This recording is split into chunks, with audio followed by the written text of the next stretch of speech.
Welcome to the Rendered Image Show. How you guys doing? Back.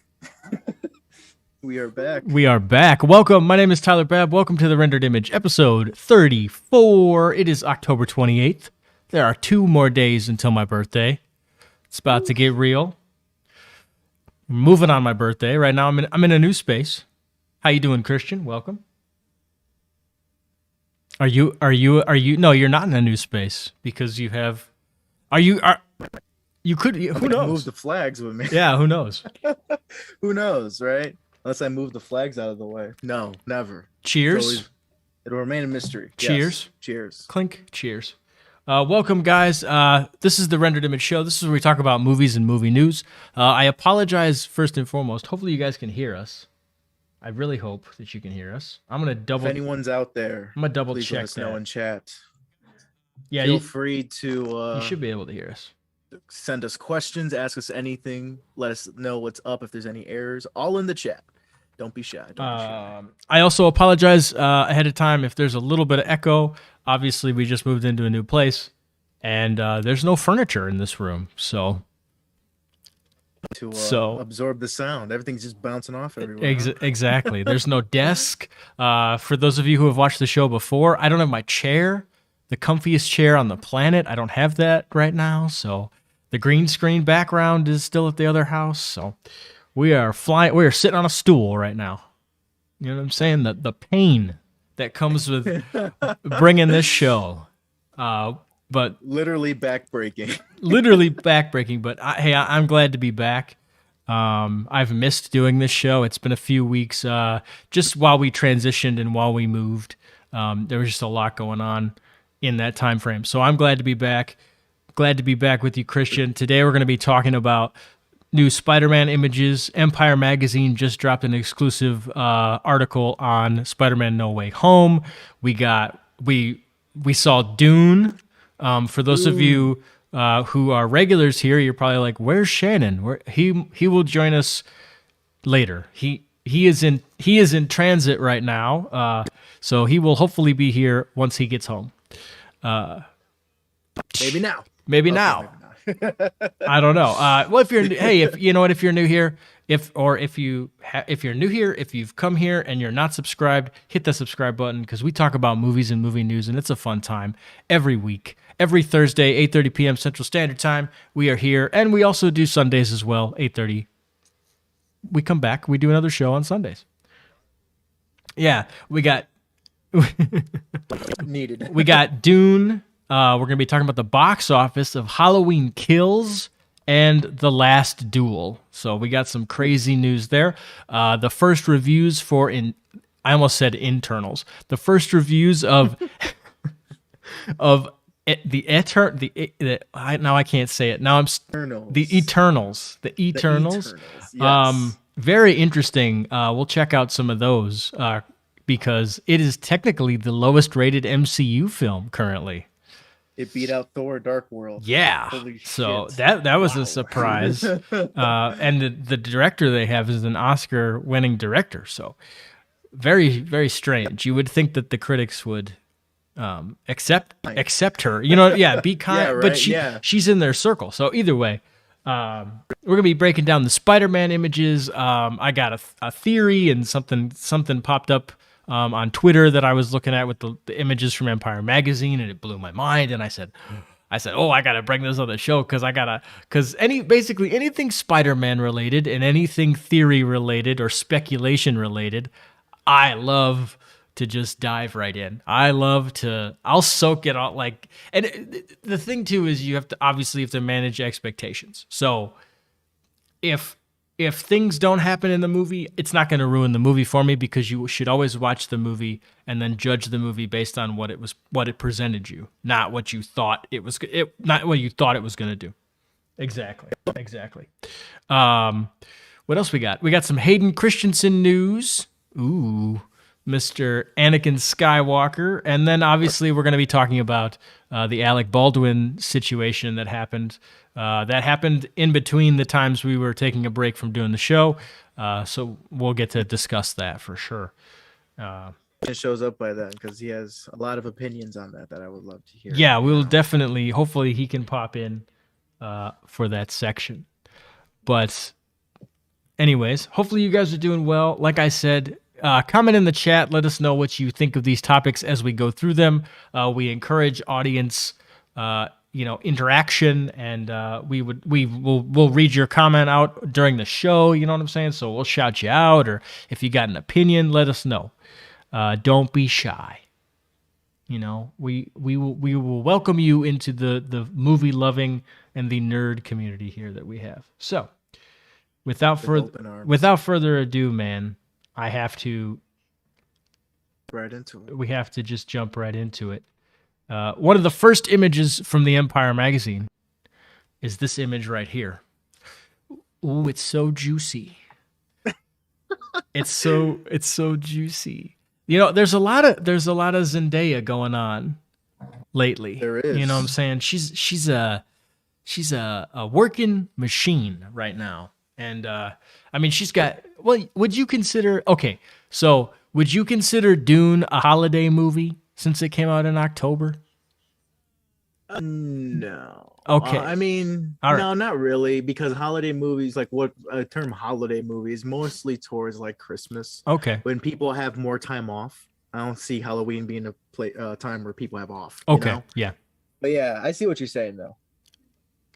Because I was going to say, oh, she's in like 2 holiday movies technically, because this is technically a holiday film. Well, honestly, these felt like they should have been summer movies, but with the whole pandemic and everything, Yes. got pushed back. So yeah, she was in 2 like basically summer blockbusters for sure. These are big budget movies, man. Yeah. And I know this one is gonna make bank, dude. Spider-Man's gonna like catapult. It's gonna be insane, boy. Dude. Ooh, boy. But yeah, she's a hot commodity right now. She's like everywhere. Everyone wants to see her. You know? It's pretty crazy. Okay, so let's go right into it, right? So her being such a hot, I mean, she's a rising star, right? And I know Shannon, we've talked about this before on the show, but we think that she might die in this one. That has been floated around between this circle, you know what I'm saying? And she looks a little concerned here. Obviously, it looks like there's a helicopter in the background. She's probably not going to die here, but no, this looks pretty early on in the film. You know, maybe after they were hanging out, something happens and he springs into the costume. Who knows? Again, I don't know if she's wearing the same thing. How crazy would it be if she died right here, and then he had to travel the multiverse to go get a version of her? I'm just kidding. That's seconds in there. That's probably not gonna happen, but you know. Yeah, right. But what if she does die early on in the film? That would be pretty insane. That would be really cool, and you know, that would be a nice arc for Peter. You know, like to have her die halfway through the film. And I mean, think about that from a character perspective, where it's like she dies, you have the multiverse, right? So you could go find another MJ somewhere, but like Doctor Strange or somebody, you know, basically forbids it and is like, no, you can't do that. I don't know. That begs the question. I know she's not technically like Mary Jane Watson, but I wonder, since she's this version of MJ, I wonder if her other variant would be like Kristen Dunst from the Tobey Maguire universe. Like, would that be her variant? You know? Or is there another Michelle Jones somewhere else in like another universe? Yeah, I don't know. Also interesting to toy with. You know, she dies and then, oh, here's all the other variants. Maybe there's a version kind of like a Spider-Gwen thing, but it's like, I don't know, Spider Zendaya or Spider MJ, you know, where she got bit by the spider and she has the powers or whatever. That would be very cool. And such an interesting, I mean, and in a way too, like if you're Sony, right? Because we all know, well, we don't all know, but for those of you who, sorry, I made assumptions there. If you don't know, Spider-Man is a Sony property, okay? And they basically like lend him out to Marvel, right? They're like, okay, you can, like, obviously he's a Marvel character, but Sony owns the film rights. So if there's a deal that was made where Sony goes, yeah, okay, you can use him in the MCU, blah, blah, you know, da. And which that deal almost fell apart a couple years ago, but luckily was saved. But anyways, how cool would it be? Because obviously with Venom and, Carnage being introduced and all sorts, like all sorts of stuff, Sony is building up their Spider-Man properties. Sony is getting ready, I think, to make a Spider-Verse, right? They had the animated version, and now I think this is going to lead into a live-action Spider-Verse in more ways than one. So, if she dies, how cool would it be if, I know it was Gwen Stacy, it's technically Gwen Stacy, but what if she comes back as a version of Spider-Gwen, but it's not Gwen Stacy? Does that work? Or would you get so much backlash? I don't know. I kind of would. I wouldn't hate that idea, but it's not Gwen Stacy. I don't know. How well received was Spider-Gwen when she first came out? I think she's. I mean, pretty well received for her to be I think she's well known. She's very popular because there's that kids show. Like Spider-Man and like what is it? His Amazing Friends? But Yeah, like the new updated one with Miles and Gwen. Yep. Yeah, I remember that. Okay, I've seen that on Disney Plus. Yeah, I haven't watched it. I've seen it on there. Exactly. I may have watched a few episodes. No, I'm just kidding. I haven't It's watched Spider-Man. it. I haven't watched it, but I wouldn't blame you. But I've seen the toys and stuff, so I know that they were, and that's a very popular show, I think. Oh, Shannon's here, guys. Oh my goodness. All right, things are gonna get. Legend TPM said, "Hi everyone, hope you're doing well." Oh, Hello. what's going on, Legend? Hope you're doing well as well. Nice to see you, Legend. Are you excited for No Way Home? I cannot wait for No Way Home. Shannon, are you there? There's no way we're not excited. Yeah, just give me 1 minute. 1 minute. All right, sounds good. 1 minute. But I am here. Awesome. Start the clock. Welcome. Now. Hey, we kind of just started, so it's all good. For sure. All right, cool. But yeah, no, I think I'd be down with it. Obviously the MCU is kind of doing their own thing. Sony's obviously gearing up to do their own thing. They're taking chances. Venom is stupid successful.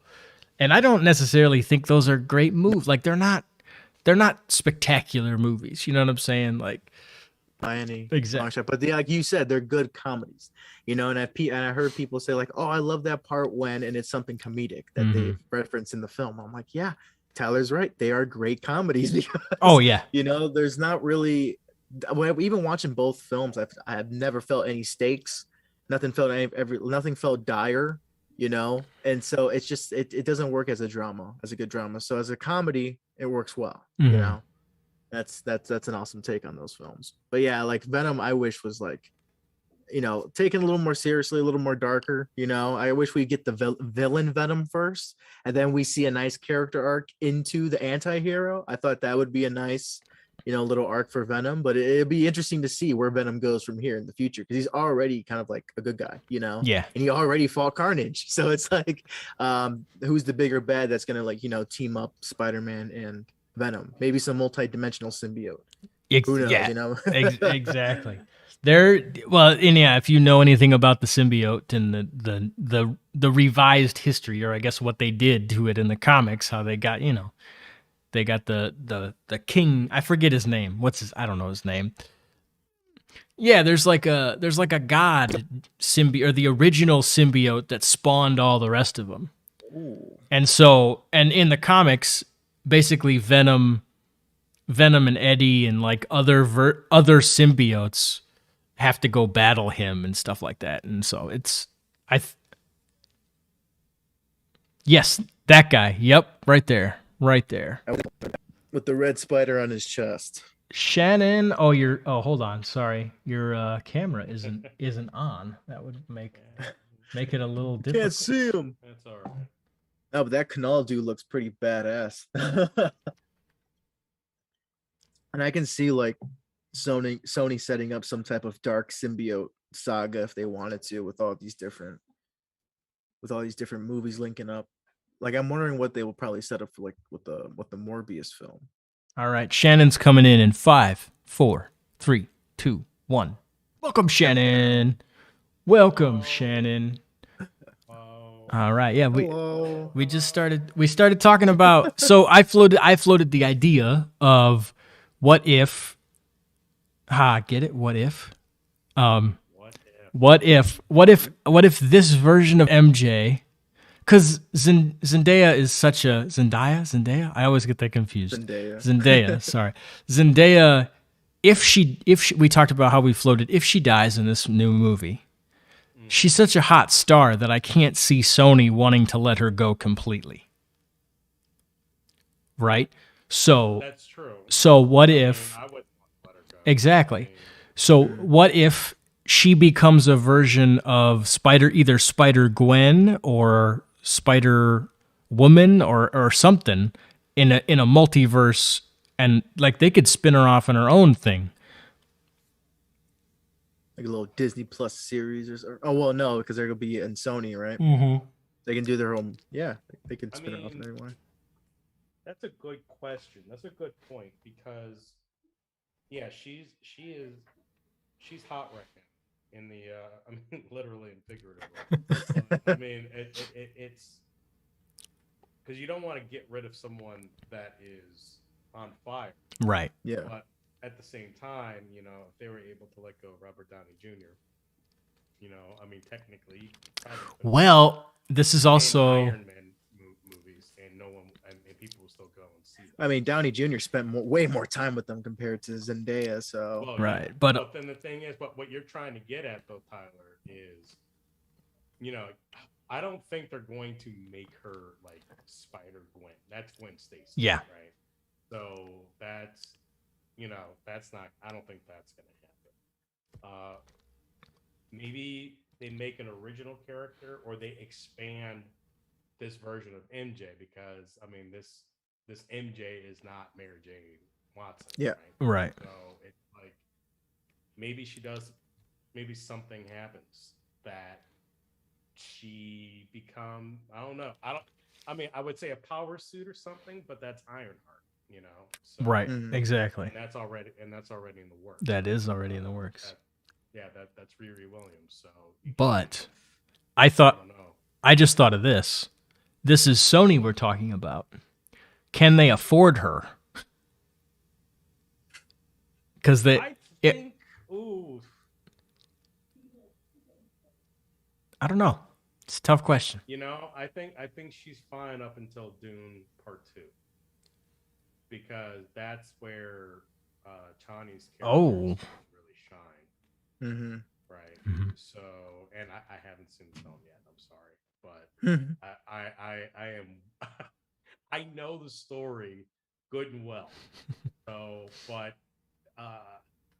yeah, like her moment to shine is going to be in Dune Part 2, which comes out what, next year or the year after? 2023, I heard. So 2023. Okay. So, and this comes out in December. I don't know. I think she'd be fine, because they still look who they all they have still on the payroll. Yeah. You know, I think they're in and those are, you know, to be objective here, those are bigger stars, right? You know, Zendaya versus Chris Evans. Chris Evans, you know, I mean, he's not Captain America anymore, but he's still doing stuff for Disney and Marvel, Mm-hmm. right? You know, a certain trailer dropped a couple days ago. Yes, we have to talk about lots of trailer. We'll talk about the trailers that dropped. Lots of trailers dropped. Too much I couldn't keep up. I was Before we continue, I gotta say something. Yeah. Well, what's with this one downvote? Oh yeah. Yeah, we noticed that. That happened. Someone being a chump out there. Somebody woke up. Somebody woke up today, and somebody said, "I'm gonna be a hater. I'm gonna be a hater." You know what? I wouldn't be surprised. They thought we disappeared.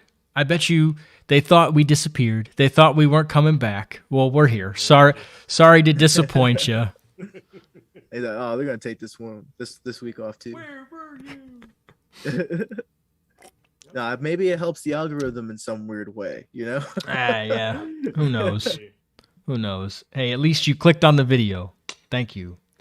Yeah. They did, and they interacted. That's key. Yes, seriously. Yeah, that's the name of the We game. got what we asked for. So, thank you. But All right.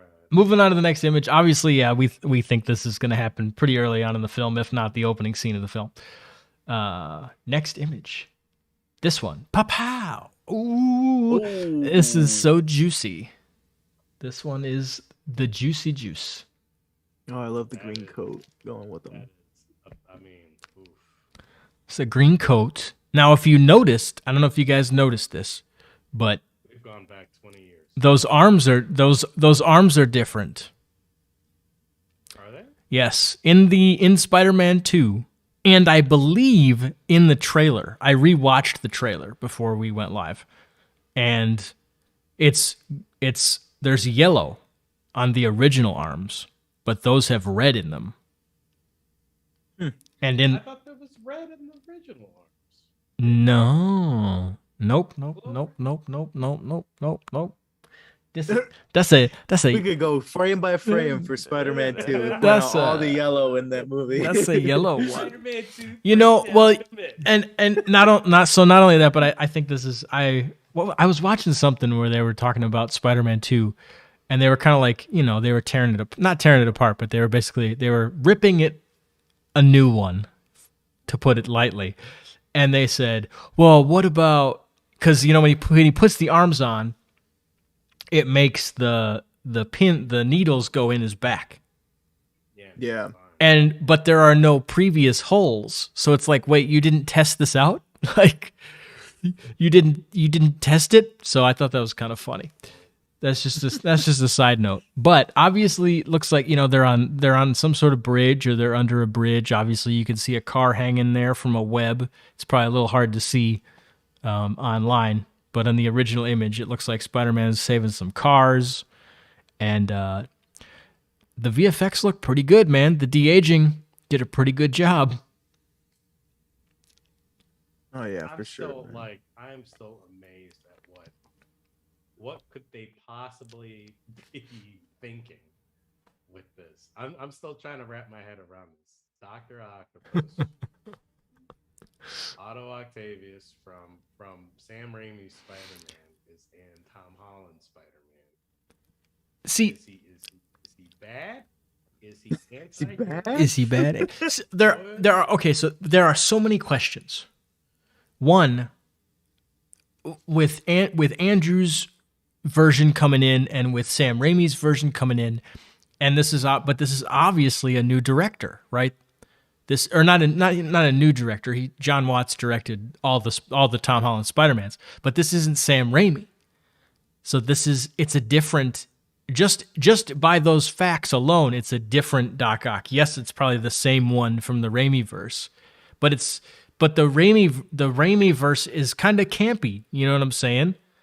And there's another image here that makes me think, oh, this is a much more violent Doc Ock. This is not the professor that I, you know, that So you I thinking this one's a that I knew. variant of the one we know?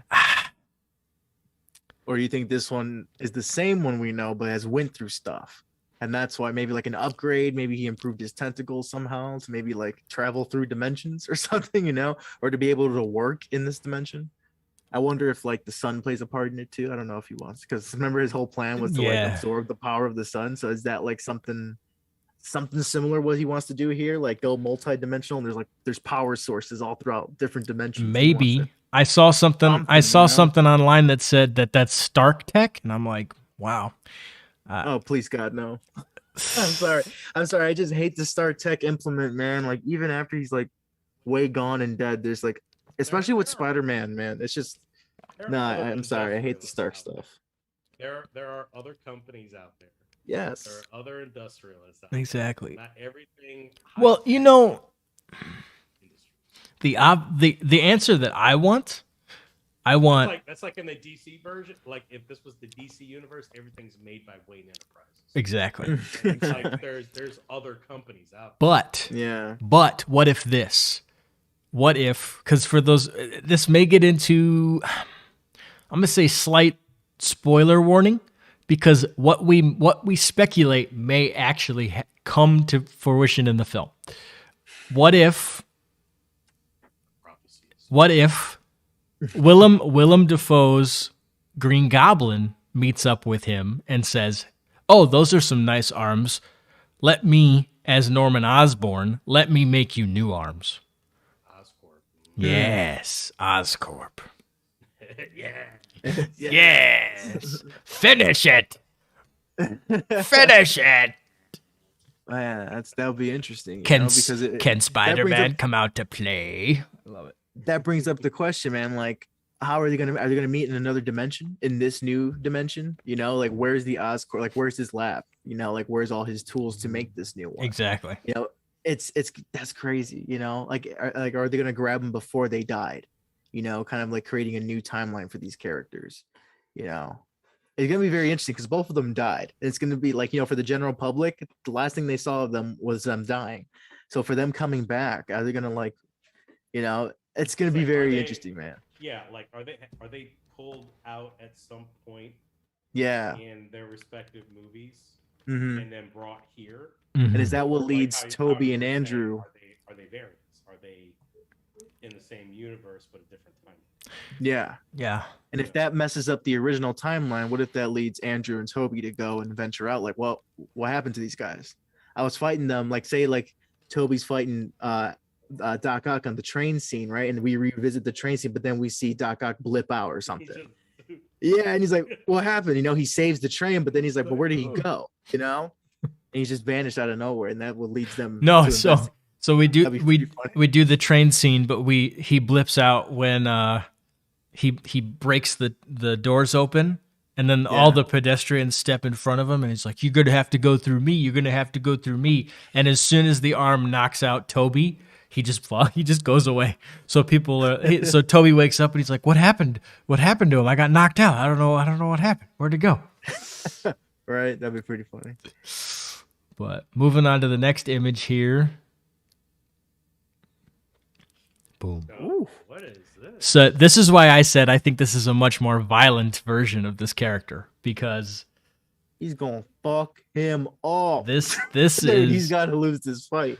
this. That's Pincers do look a little different. Yeah, they look. Yeah, I mean it's a little. The arms look the same in terms of the structure, but But they have to be Maybe it upgraded in some way because they're taking on the Iron Spider suit, and that's dark tech for sure. Oh, you know? true, Maybe, true. Maybe this is like what we call in the Star Trek fandom a visual reboot, where you're supposed to think that it's the same exact thing. It just looks different. Just ignore it. Just ignore it. Just go Just on. ignore it. It's the same enterprise. It looks different, but it's the same enterprise. Kiwan's in the chat, and he's asking if there was some sort of spider. What do you say? Wasn't there Spider some kind crisis. of crisis in the Spider-Verse recently? Some kind of war. I thought so. Maybe a Spider-Verse war. I feel like that. Like I feel like I can see the cover in my head. It's like red, and it's got all the different versions of Spider-Man on it. I feel like I know what you're talking about, but I haven't read it. How ambitious do you think they're gonna get? Like Marvel, do you think they're gonna cross over some of this continuity with the comics? Like kind of like a little homage or like a little cross. Like how big is the crisis? You know, Exactly. Like, that'd be pretty insane. I think you know. So the magazine, technically the magazine came out today, the Empire magazine. I went to 3 stores to try to buy this magazine, and out here where I live, they did not ship it.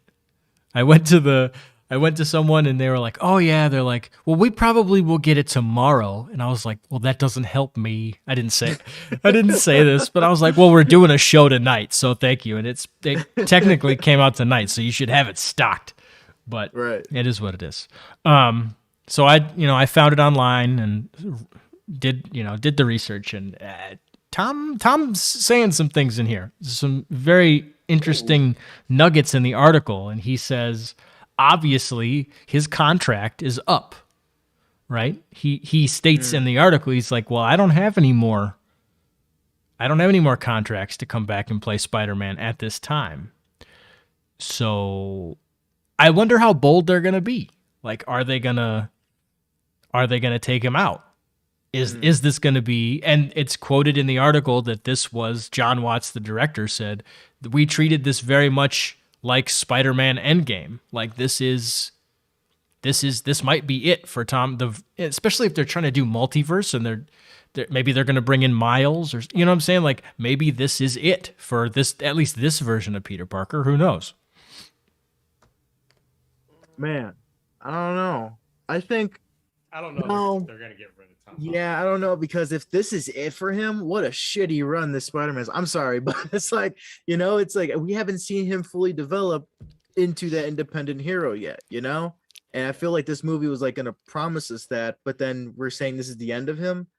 I don't know, man. He just seems a little too fresh, and I felt like them casting and going young with this new interpretation of Spider-Man was the whole point of him becoming like lead Avenger.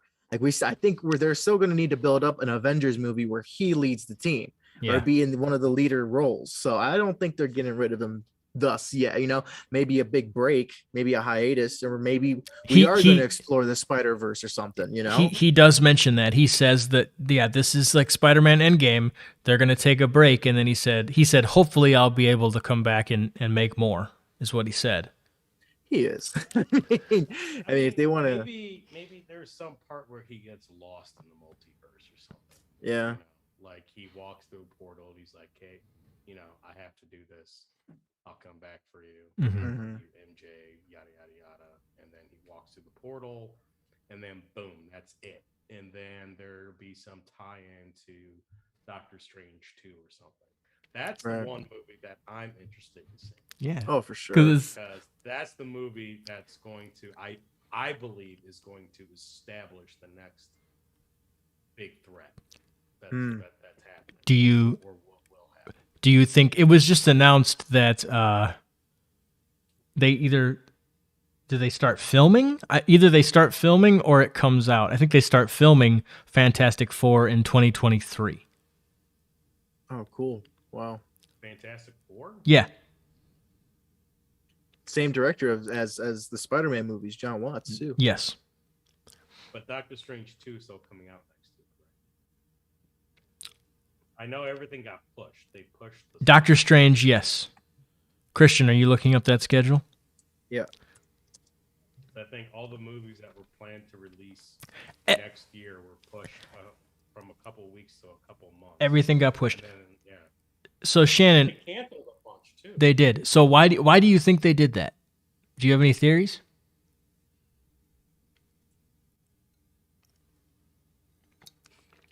Well, there are a couple theories, and these are rumors. These are just my ruminations. So don't anybody think that I'm like the end all be all here. This is just my opinion, my educated guess.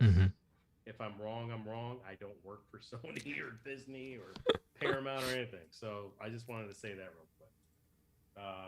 This is just for the sake of conversation. One reason I can think of is the recent changes to the basic agreements with IATSE, which the work days, right? So instead of these 12-hour days, they're 10-hour days. So when you look at the programming side and the scheduling side of filmmaking, that's 2 hours, that's no biggie, but that means everything that you are used to doing during that time, you're gonna have to try to do in 10 hours, which is going to be at times impossible. So what does that mean? That means that your shooting schedules will probably increase, right, Yep. to make up for those 2-hour times. So that means longer production times, which means more money, which is going to delay movies. And I think that might be a possible. Don't quote me on that, but that's my educated guess. Yeah. Is that they are trying to get ahead of any possible fallout as far as time and scheduling goes. Another reason maybe could be as simple as just they had a creative change. Maybe they're like, you know what, we're not going this route. The stuff that's in development right now, let's cancel it. and then let's work on the stuff that's due to come out next year, and then we'll reevaluate next year. I heard That's a possibility too. I heard another theory floated. I don't think this would necessarily. I don't know, but so Doctor Strange and the Batman were both supposed to come out in March, and I heard a theory that they pushed Doctor Strange to avoid any competition with the Batman. Which I guess, like I understand that, but no, that's a legitimate concern, because that's you know, I know we're going to be talking about it later, but I think that's another, when we start talking about the last duel, look at when the last duel came out and what its competition is at the box office. Mm-hmm. You know, True. it's like it was bad timing. So maybe that's another, that's a legitimate reason. And I think that's more plausible than, that's more plausible than like the, you know, changing directions, creativity, or anything like that. So yeah, I buy that. I buy that big time. You got the new schedule, Christian. I don't know why I do. I like fumbled my words there. No, you're all good, man. I put it in the chat as well for the Doctor Strange release, and it is May 6, 2022. So it's still scheduled to come out next year. And yeah, they did push it from But it was March. because it was supposed to come out in March. Yep. So I don't know. We'll see. You know. Yeah, and But 2 months it's just after very that is interesting how Thor. they just canceled a whole slate of movies. You know? Yeah. Disney, it's Disney Plus Day or Disney Day or whatever, basically where they present a bunch of stuff to their shareholders, like a bunch of new shows, and they preview what's to come. But we the audience, the people that love this stuff, that we get like a preview of it. That happens on November 12th. For those of you guys who don't know, that's all sorts of fun, because they'll come out and they'll be like, we're making this and we're making this. So very excited. And Mandalorian season 3 started production, I think, right? While we were on the break. I think that happened. So that's very exciting. Let's move on to the next image, shall we? Obviously, here's another one. Spider-Man running away from Doc Ock on a bridge. Oh my God, he's coming after me. I mean, yeah, this is the most memeable photo I've ever seen in my life, and they know what they're doing here by making this one. Wow. So, Do you think that this image is altered, and maybe like there's more to this image or any of these images? Like they took stuff out, you know, well, certain characters maybe. Goblin, Some stuff in post that they don't have in there. Goblin, because we saw the pumpkin bomb drop in the trailer. True. And next to the car. that seemed to be on the same location. So maybe that pumpkin bomb was a red herring. We just put that in there in the trailer. oh, you think that whole thing is fake? You think that whole thing is? Oh, don't do that to me. I mean, again, spoiler warning. We know that Willem Dafoe's Green Goblin's in the movie. Well, we don't. Okay, all right. Sorry.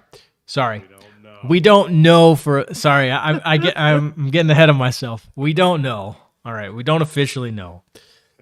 I don't work for Sony. I don't work for Disney. Neither do any of these guys. So we're just speculating. Okay. That's all right, I guess. Oh man. It is rumored. But then we're going on to the next. All right, this image is. If I'm gonna beep myself here. This is beeping, beep, beep, beep, beeping juicy. Okay. This is incredible. When I first saw this, I was like, all right, whatever. Like, we're in the Sanctum Sanctorum. Okay, blah, blah, blah, blah, blah. I didn't think anything of this image. I just was like, whatever. Look at this image very closely. Do you see any resemblance to anything? Can you figure it out before I show you what I think this is?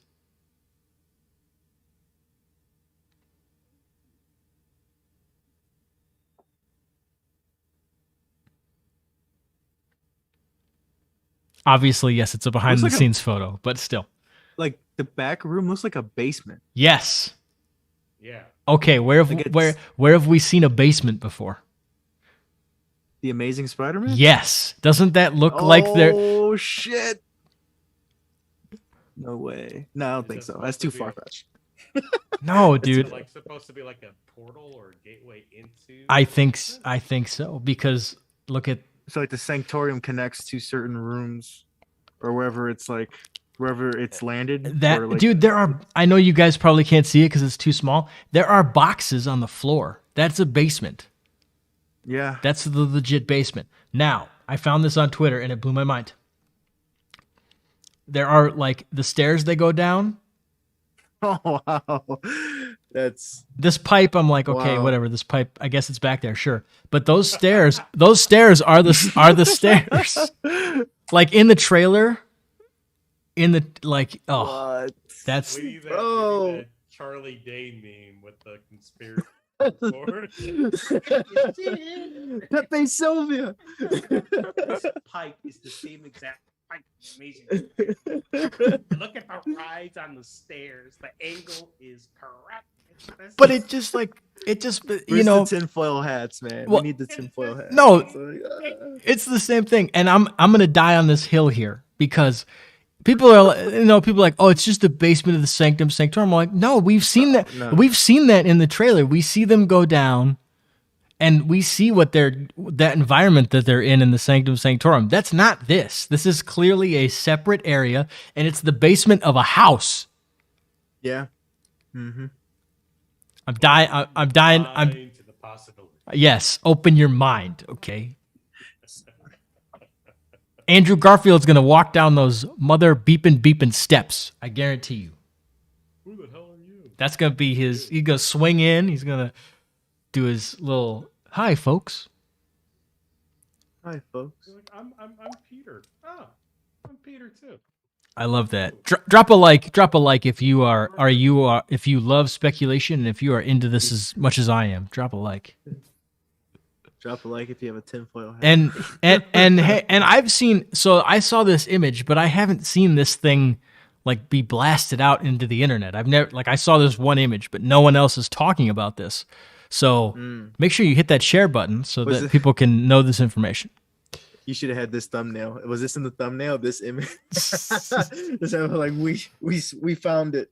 The hidden connection. Well, we didn't find it. I can't take credit for it. Oh, that's true. That's true. We didn't draw the circles. At David Track Official. Yes. There you go. Technically, I was like scrolling through Twitter and then I was like, what?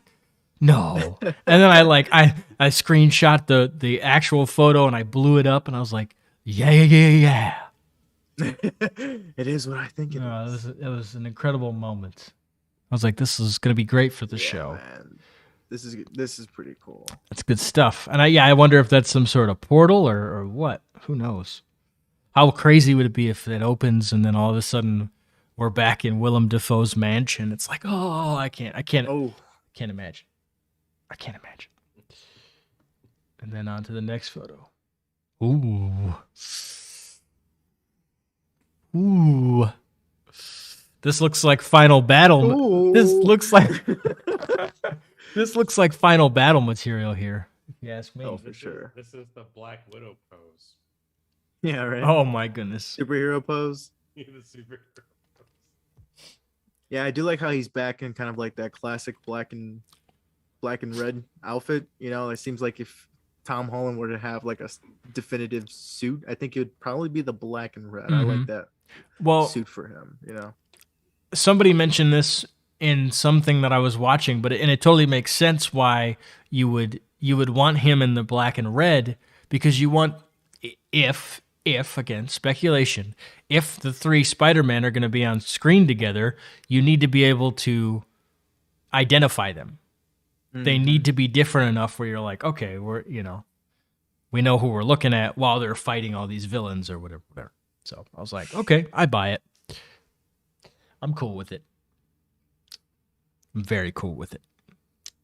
Guys. Yeah, it makes sense. The hype makes sense, 100%. The hype is so real. When we get like the week of this movie, I'm gonna lose it. I'm gonna the Batman. Get ready, man. Just live stream your reaction in the theater. It's like, we're here, guys. It's incredible. In the theater. in the article, they kind of hint about Reese Ifans. That's his name, right? Reese Ifans. I think that's how you say his name. Yeah, the actor for the Lizard. Yeah. So he comes back as the Lizard, and then they mentioned that they dropped a hint about Sandman coming through, Thomas Hayden Church coming back, which would be very cool. Sandman. You don't like the Sandman? What if it's a different More of a Hydro Man? What if it's a different version though?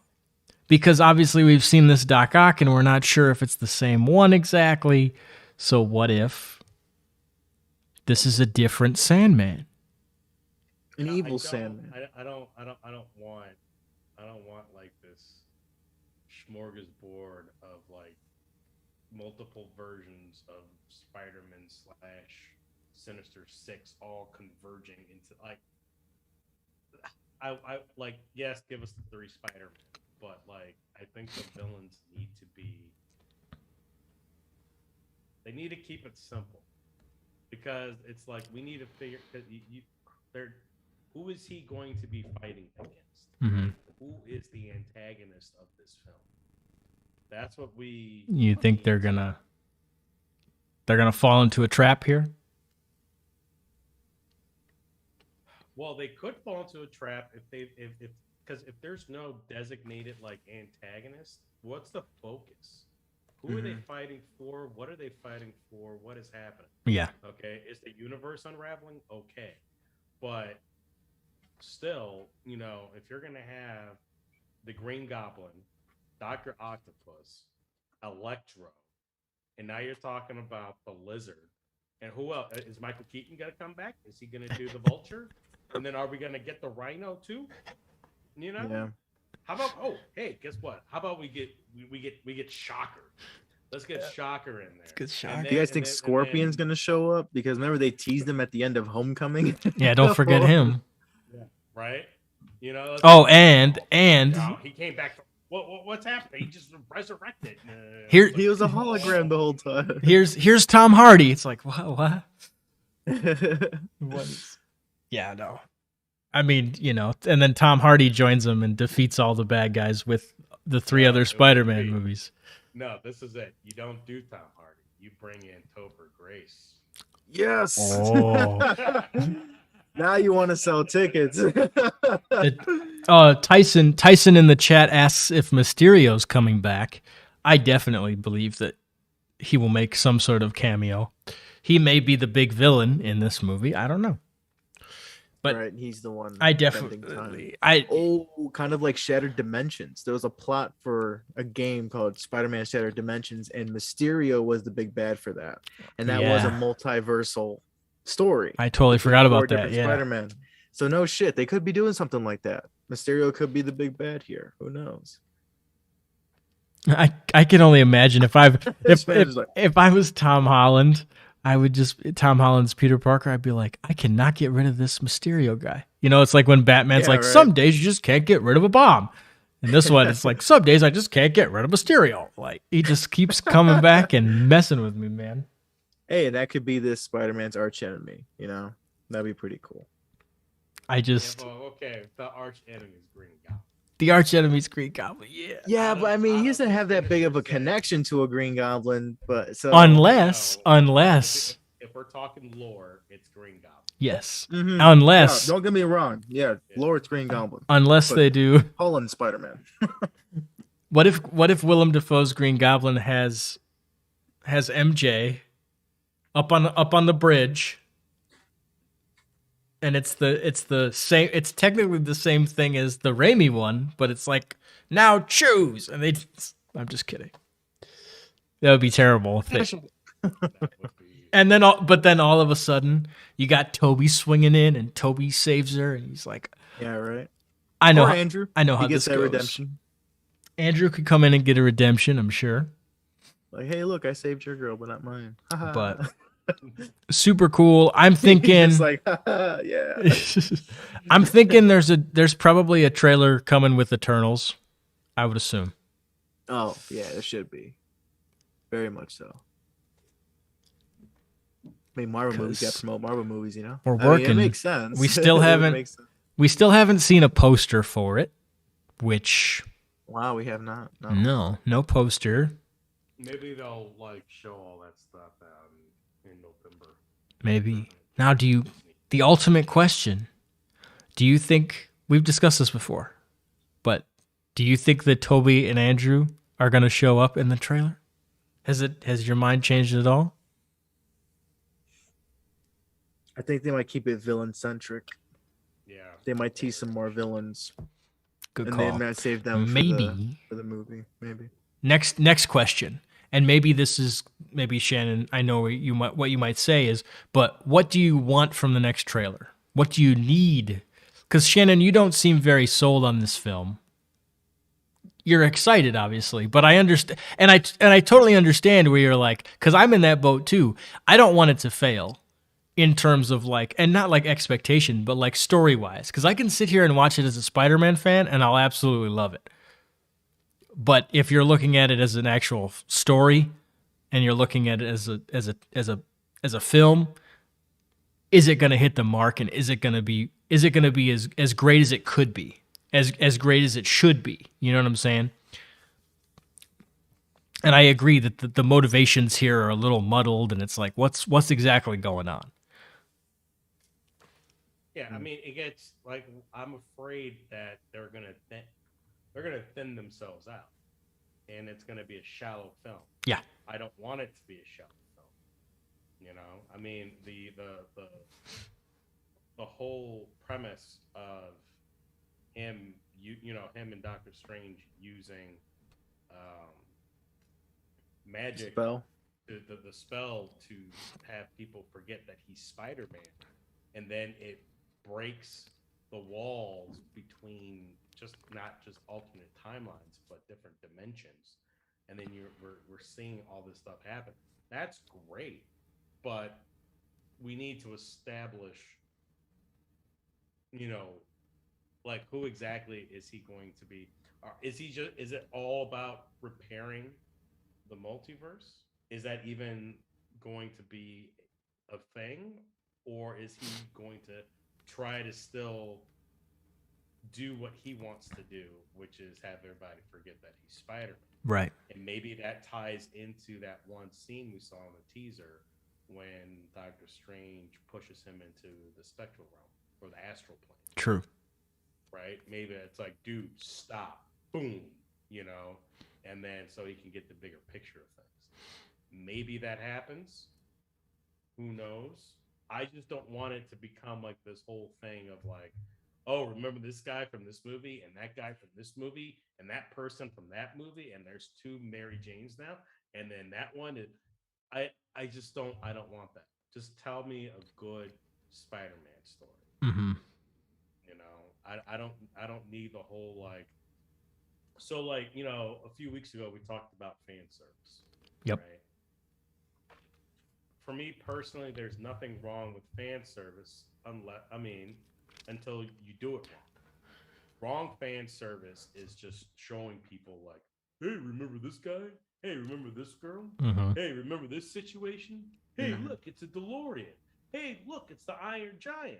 Hey, look, it's, I mean, I don't want to be like, I know I'm like side referencing Ready Player One, but how are you using it? Yeah. These are all devices and tools you can use to tell a great story. But if you depend on just the existence of that tool, Right. your movie's going to become a tool. And you don't want that. And Yeah. And technically, these are characters that you didn't create, meaning we followed them 20 years ago, and their individual stories were resolved. Like take Doc Ock for example. It's like we saw the end of his arc, that version. So you're going to introduce, and it's just it can get very convoluted where you're like, well, this is the same Doc Ock, but not really. And so here are his motivations. And it's just like, yeah, that can get really confusing. And you can check out of the movie by that point where you're like, Like I can buy this. I can buy that they picked 6 villains out of all the Spider-Man movies, right? Pick 6 of them, right? You get your Sinister Six. They're all taken out of space and time, and they all have no idea what's going on. So what do?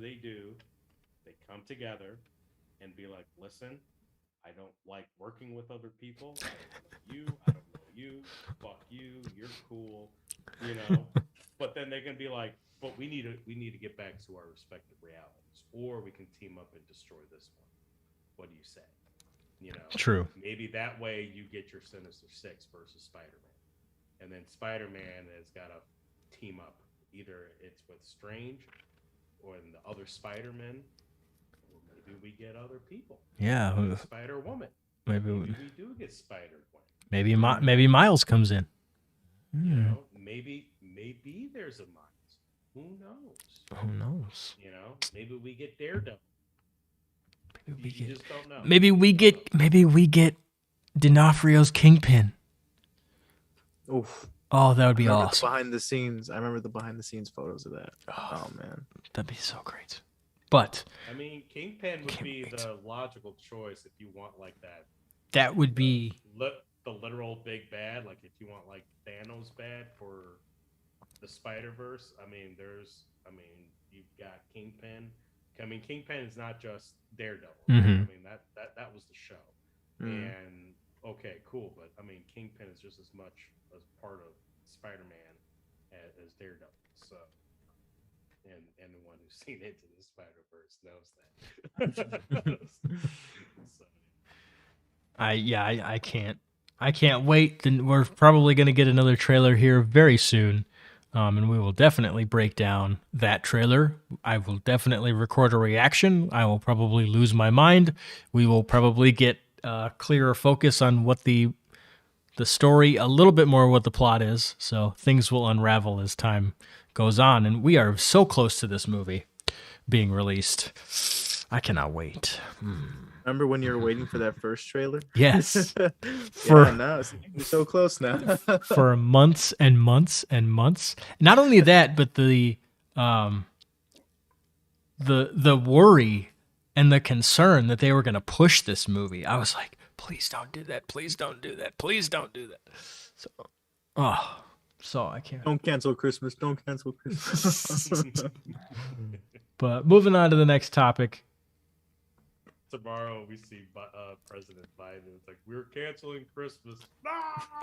And the Spider-Man movie is being pushed back. No. But moving on to the next topic here, we have the Eternals.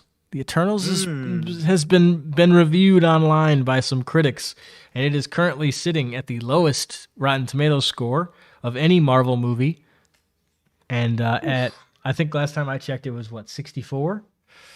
So, which is lower than Thor: The Dark World. Yes, which is interesting.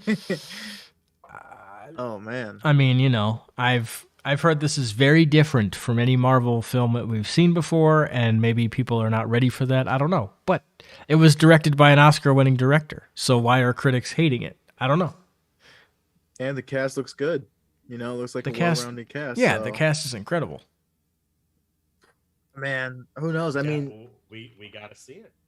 That's we're going to find out why. Mm-hmm. You know? Honestly, these negative reviews aren't deterring me from not seeing this movie. I kind of want to see it more now. Like if it's, you know, it's like if it's a shit show, I want it to be a shit show for my own, entertainment.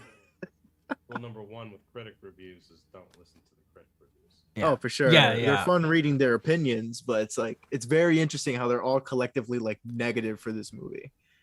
It makes me think this movie must be like amazing. This movie, right? Like this movie watches like the total opposite, and they're like, why were they trying to keep us away from this movie? Yeah. I don't get it. Yeah, I don't know. We'll have to see. This is probably a shorter topic. We have a lot more to discuss, but I just wanted to bring this up.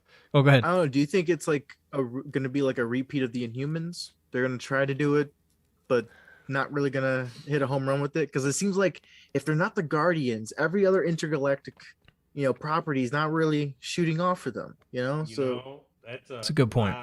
I want to thank you, Christian, for bringing up Inhumans.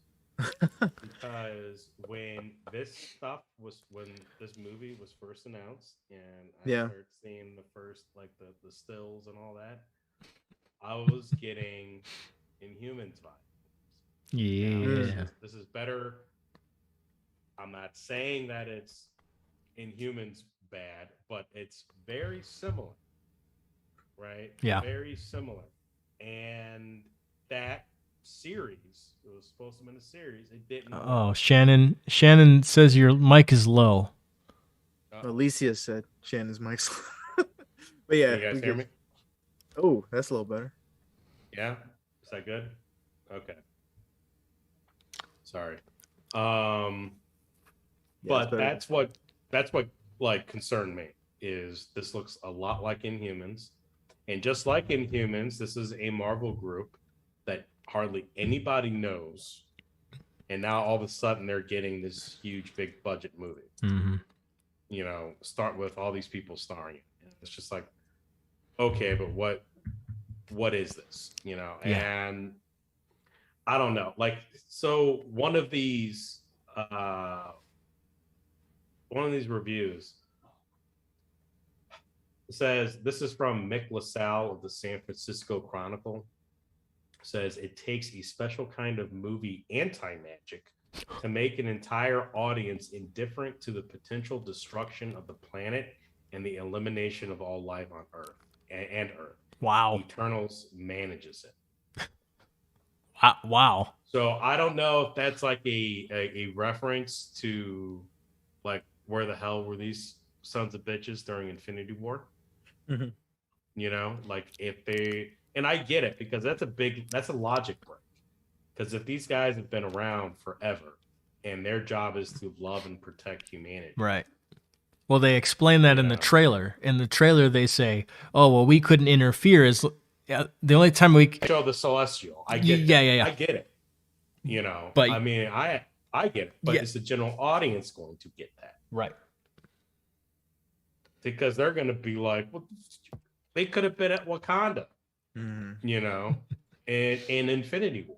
And just having one movie to explain that, and just having one movie to explain that doesn't really feel like, you know, it feels kind of like, oh, you're kind of like retconning it. By the way, they're not there because, right. You know. And I don't know, maybe they'll do this in the movie. We're not sure.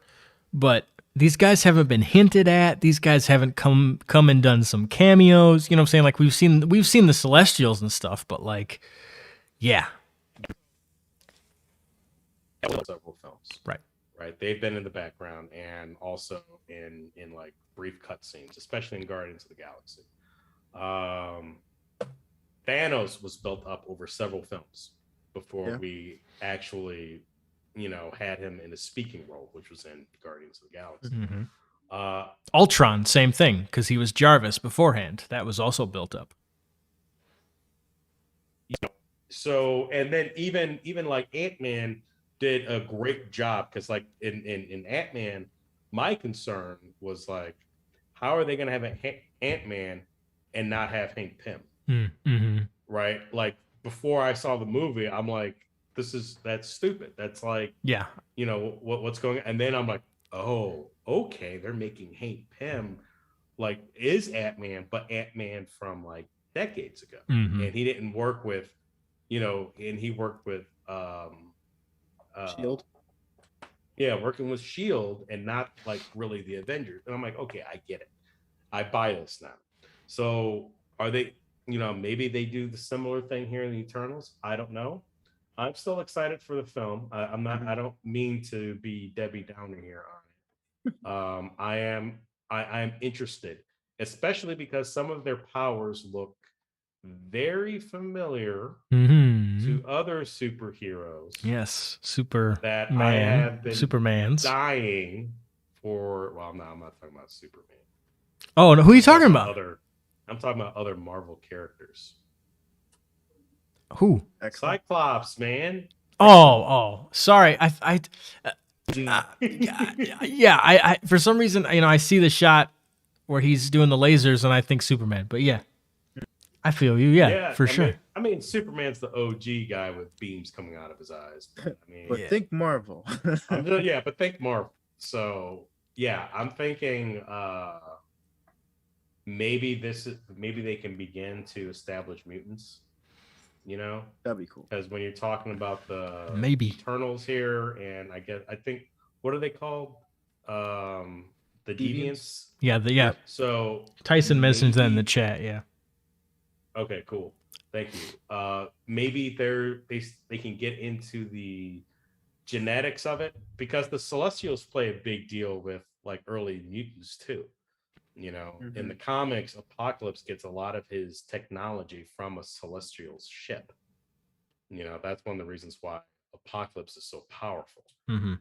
He's basically assimilated celestial technology, right? So if there's like this connection, this direct connection there, you know, that would be interesting to see on screen. Are they going to do that? I don't know.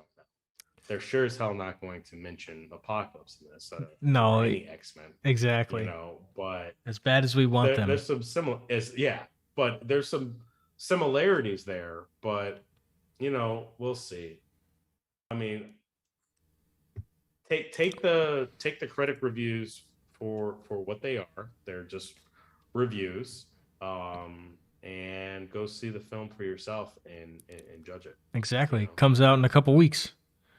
I'm gonna go refill my water. Let's talk about the next topic.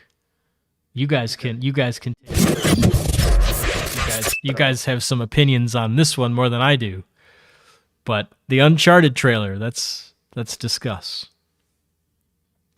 Do I got whiskey around here somewhere? Fucking waste of a budget. Move on next time. Nah, man. I was replaying the Uncharted games recently. I was going through the first one, Drake's Fortune, and they started us off right into it, man. Like, we are not introduced to who they are, how they met up. We're just thrown right into it. Like, Nathan Drake is already like telling Elena, like, he's showing her, like, he's trying to like dig up one of Sir Drake's chests, like one of his treasure chests, and they're trying to find it, and then they don't find anything. But then Somalian pirates come and they, like, you know, attack the boat, and that's how the game starts off. You know, you don't know who these guys are at all, you know, but over the course of the game, you get to figure them out. So it's like they're deep in their career already. There's like already established relationships here. And I'm like, wow, that's so bold of a story choice to just start in the middle and continue forward. Like, these guys, you'll get to know these guys. Don't worry, you know?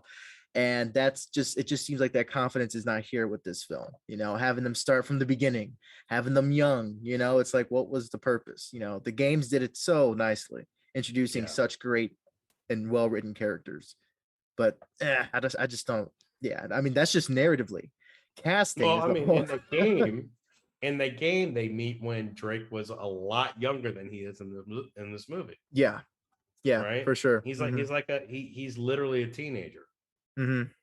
Yeah.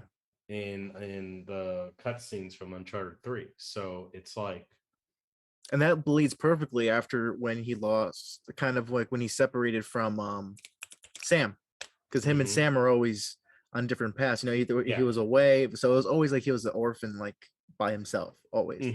So yeah, having Sully there in the teenage years really developed that mentor role that they have later on, you know.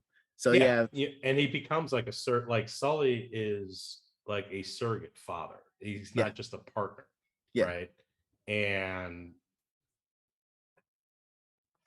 like, I mean, he gave up, you know, what Sully gave up, like in the cutscenes in Uncharted 3, what he gave up to protect Drake. I mean, he was working for some pretty powerful people. Yeah. And it was, and so like, and you know, to protect this kid, and then he goes on to basically raise him, train him, and do all that. That says cool. a lot.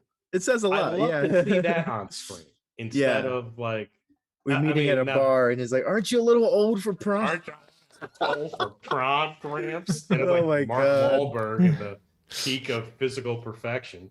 At least grow a mustache. Come on, man.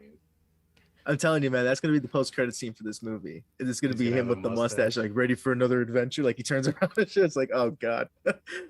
Oh man. Yeah, I don't know. So I watched this trailer. Yeah. and I wasn't wowed. I wasn't like, oh, this is so cool. This is Yeah. great. Oh my god, this is gonna be the best. It didn't do that for me.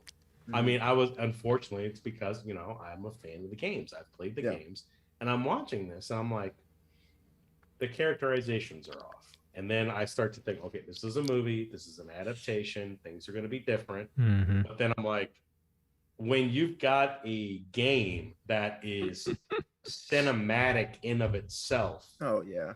there really isn't that much to do. No.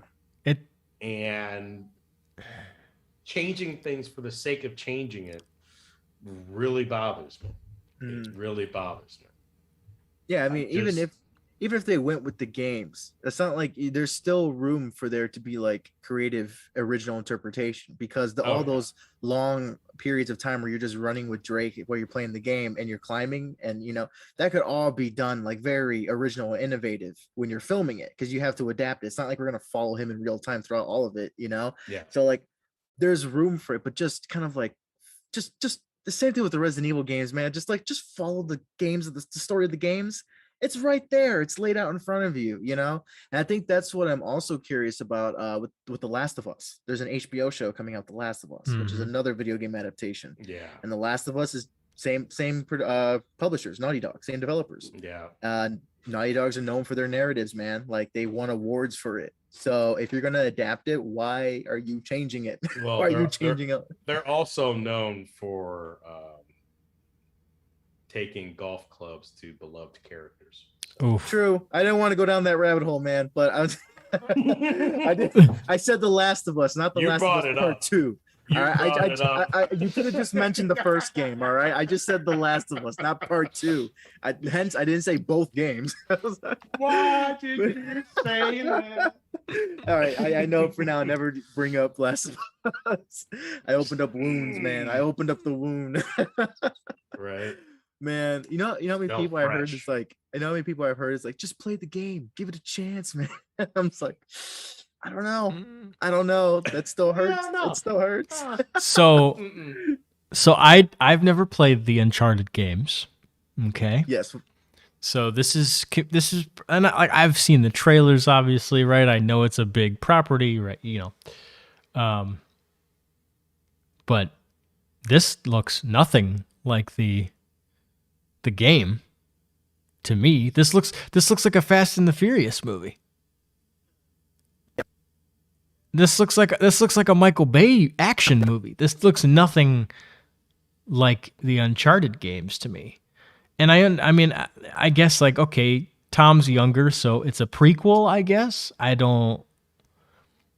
Yeah, I mean, that's what is being circulated, that this is a prequel. And okay, but the thing is, though, is that just in that trailer, there are set pieces that are literally lifted from the games. I mean, the ship it could be a reference to Uncharted 4. The plane, the whole plane scene, and the cargo netting, and all that's straight out of Uncharted 3. Oh, that was 3. Huh? Was the train 2 where he wakes up in the train? I think train was 2, but the plane is definitely 3. Now, I have PTSD from playing that level. So. Now they mention his brother in the trailer.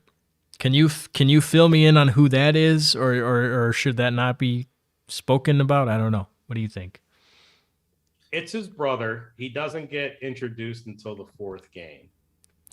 So it's like we know Drake for years, right, of gameplay, right, in the games of real time. It's been years, and then Uncharted 4 comes out, and then it's like, oh, he's got a brother, and his name is Sam. Okay. So now when they bring him up here, I'm like, okay, this is interesting. So they're bringing up Sam now, but and then the whole Magellan thing, I find interesting. I like that. Antonio Banderas' character, I like that too. I know nothing about that character, but I think he's brand new. oh, I think okay. he's Yeah, he fresh. seems like an original character. He's Oh. he's All right. an original character. The I don't know if his henchman, the lady, I don't know if she's going to be a riff off of one of the antagonists from Uncharted 4, or she might be someone original too. I don't know. I thought that line was so stupid in that trail. Like the whole thing about the friends thing, I didn't understand that line at all. It sounded like they chopped it up. Okay. Yeah. It sounded chopped up. It sounded like that They combined a couple things. Yeah. bits of dialogue from different scenes and then put it together. Yeah. Yeah. They do that a lot in trailers. Well, somebody at the top should have been like, "That's a bad line. That's take it out." Because she goes to, how does it go? He's like, "Oh, Sully doesn't have friends," and then she's like, one. "Yeah," she's like, "I know, I'm the only one," and it's like, what? That doesn't Literally, make. Yeah, that doesn't. Yeah, I think you're right. I think because that makes no sense. Like what? Then you just, it makes absolutely no sense. And yeah, this it's just like it looks like they got the tone completely wrong. The music doesn't fit. You know, it literally, it just screams like Michael Bay trailer to me. Which, speaking of Michael Bay, his new ambulance film. I saw the trailer of that while I went to go see Dune, and that actually didn't look too bad with Jake Gyllenhaal in it. I think that didn't look too bad, but we'll wait and see. Yeah, he need to step away from the Transformers a little bit. You know, put down the toys and focus on something he wanted to do. Oh, Christian, can you do me a favor? Can you look up who the director of this Uncharted movie is and what other experience they have? I'm curious to see what other movies they've made. Because I think this might be a case of, because we see this a lot, where a studio has a big property and they just want to get it made. And a lot of times what happens is if you get a director that comes in to pitch their take and it's a very unique take, very faithful, right, and they have a vision, then a lot of times that may be what gets put on screen. But if you got a new guy coming in who doesn't know, you know what I'm saying, who isn't as seasoned, he may just kind of do whatever the studio wants him to do. And I wonder if we've run into that situation here.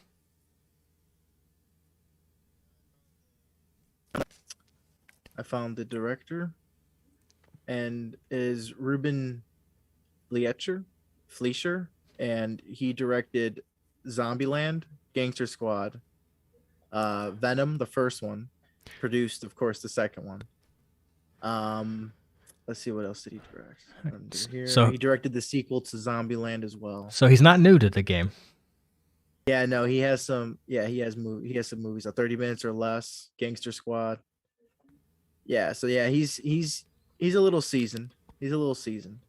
But I didn't like Venom when it first came out. I love Zombieland. The first Zombieland was really good. Yeah, Zombieland was hilarious. Gangster Squad was here or there for me. Did he write Zombieland? I believe he did. Let me see. Writer. He did not. Okay. No, he just directed. Let me see who wrote. Now I'm curious. Who wrote Zombieland? Christian Reese and Paul Wernick. Going down the rabbit hole. The IMDb rabbit hole. So do you think, with it being, here's my question, with it cherry picking from the games, is there any, in your opinion, is there any way that this can be successful and like you can potentially like it, or are you kind of like, nah, this is, even if it's a prequel, you're like, nah.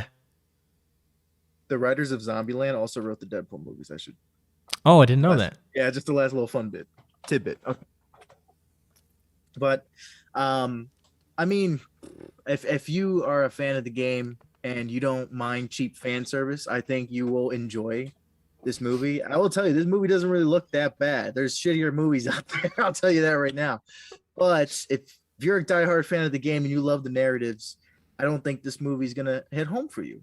because especially if you've seen the short film with Nathan Fillion. Yes. I mean that was just that's the Uncharted movie we were asking for, but we got this one instead. So it's bittersweet for sure. But this movie should nonetheless be entertaining. It needs to just entertain us, It should know what it is and just entertain us. Just entertain us. Just be entertaining.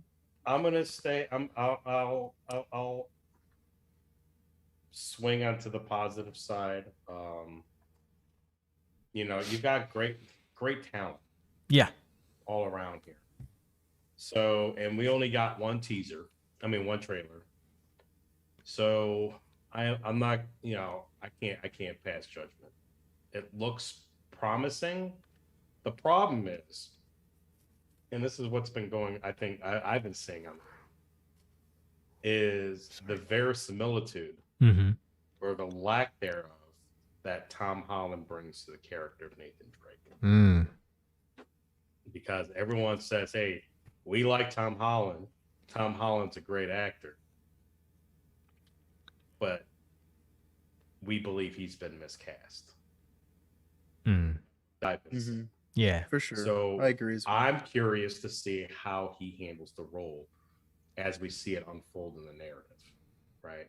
I could see Mark Wahlberg maybe as a real young Sully, but I mean, to me, Sully should be just like in the like Nathan Fillion was born to play Nathan Drake. Stephen Lang, he did such a great job being Sully in that fan film.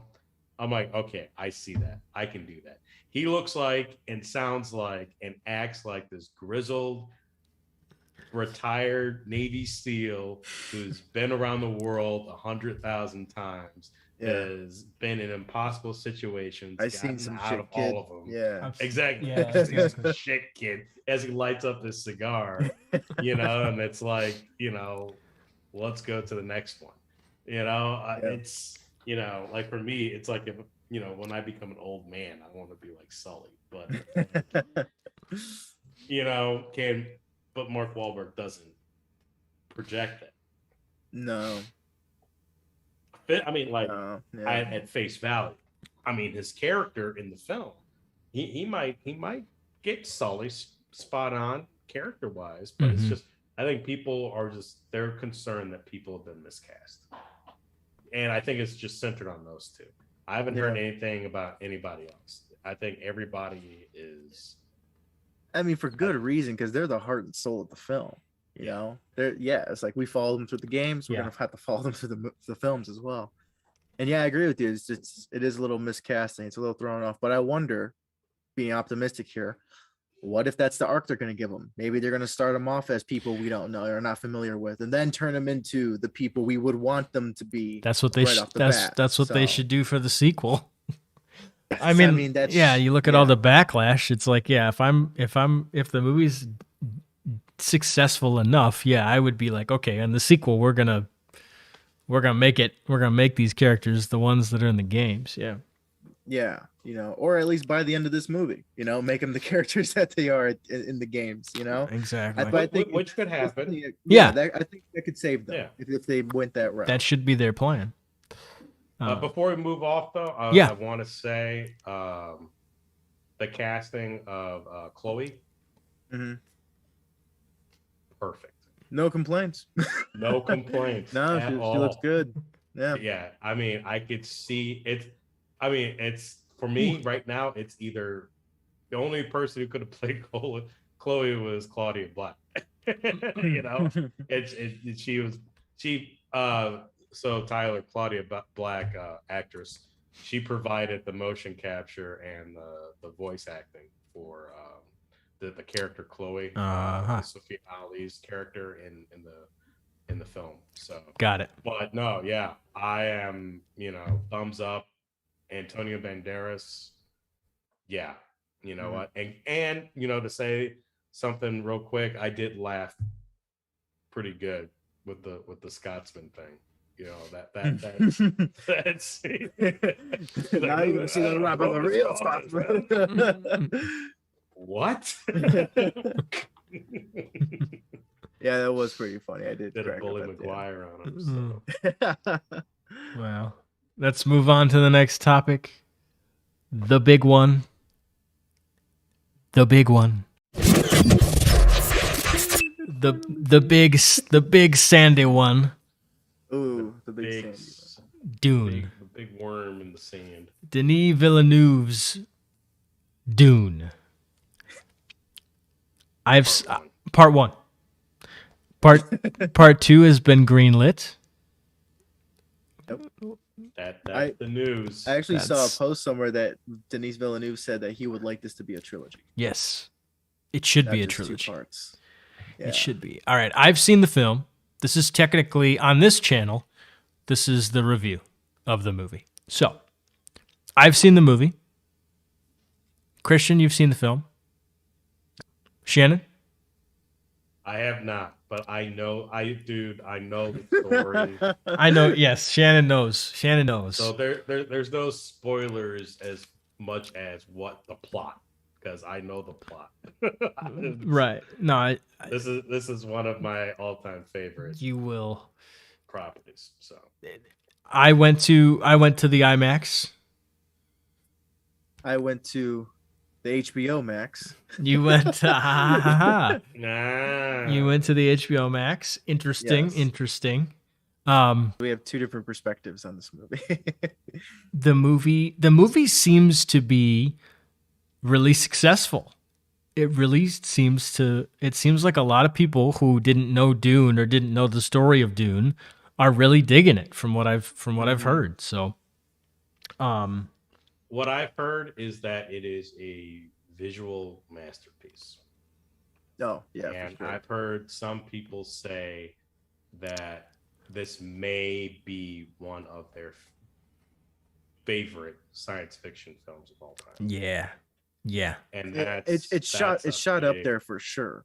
For sure, like top 5. Shot up there. I mean, the way they laid out the spacing and the scale of everything, seeing how large everything is in comparison, laid out the world so perfectly. There's Like talk about painting an image. Like they knew how to shoot things. the And only it was visually stunning. it was visually stunning. The only thing that I had a problem with was, and like I've read the book, I finished the book, and we the 3 of us watched the 82, right? Then 82, 84. I always get that confused. Sorry, the 84 version.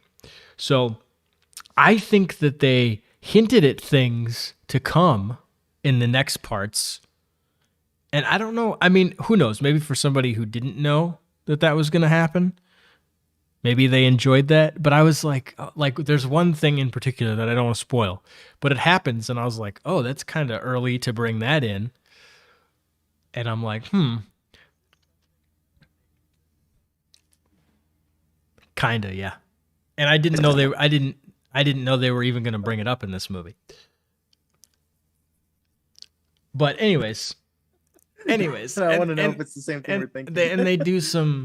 They do some flash forwards, which are cool. Like I was just like, oh, interesting. It was an interesting way to get that across. I think Rebecca Ferguson is like the star of this movie. I mean, dude, like her performance, because she doesn't have she doesn't have a lot of scenes, but man, dude, I can't even. There's one scene in the rain, dude, where I'm like, her acting in that scene in the rain. You know what I'm talking about, Christian? I was like, man, like you felt for her, like I felt her pain throughout this entire film, and it's perfect casting. Yeah, she was good for sure, man. As Lady Jessica, especially the scene where Paul's putting his hand in the box to confront pain and fear, like them cutting back and forth between her and him. It was perfect, man. Like that whole scene was just great acting altogether. It was awesome. I love this movie. I think it's dude, the soundtrack was something like, it's Hans Zimmer, but it didn't sound like Hans Zimmer. It was completely different from anything he's ever done. And that was completely crazy. intentional. I love that. Yeah. Like he completely intentionally went out of his way to make it sound otherworldly because this is a whole distant world, man. Like this is what's the year? 1041 something. Like it's 10,191. 10,000. There you go. You know, 191. Dude, we're distant memories, man. We're ancient history by then. So this is a whole other world. So I love that he went that route with the soundtrack, man. I love the soundtrack for this. Even with the trailers, I kept like humming that that chant that they kept doing. I was like, dude, this is really captivating. This is pretty awesome. But yeah, I got a question for you guys. Yes. And this is probably going to be dun dun dun unfair. Unfair to another film. Oh. I think I know what you guys are going to say. Oh. But I need to hear this before I go and see this.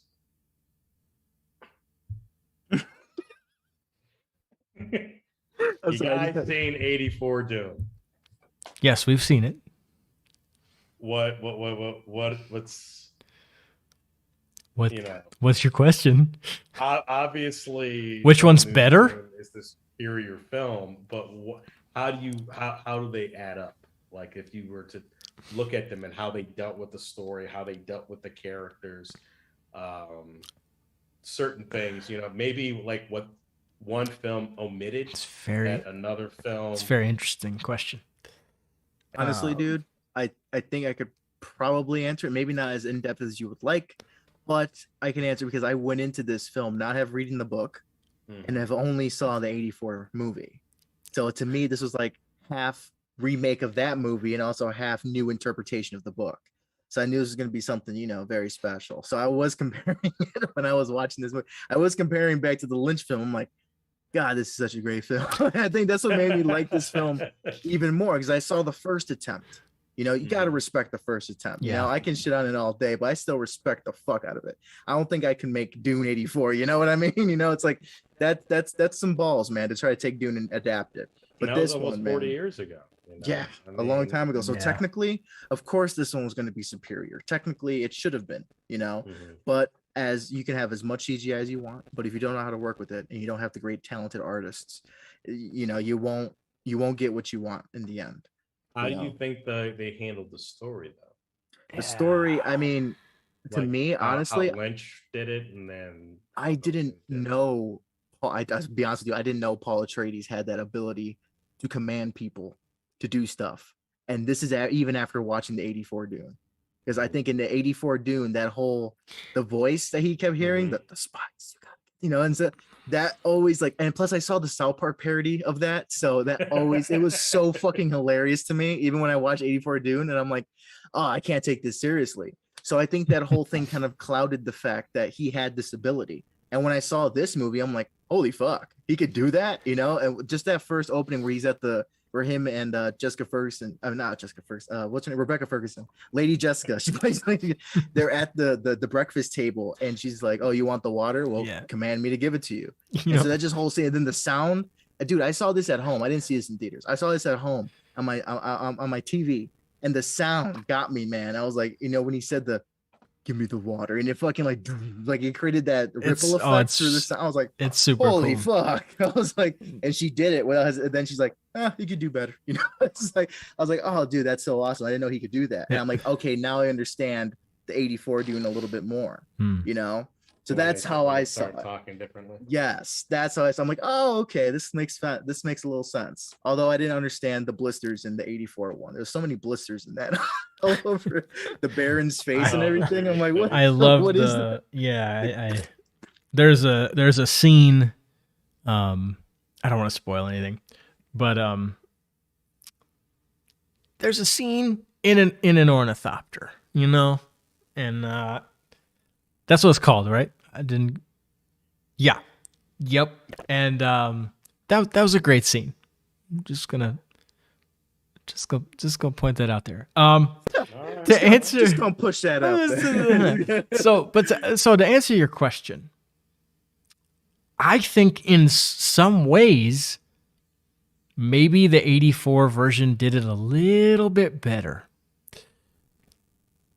which may surprise people, but I think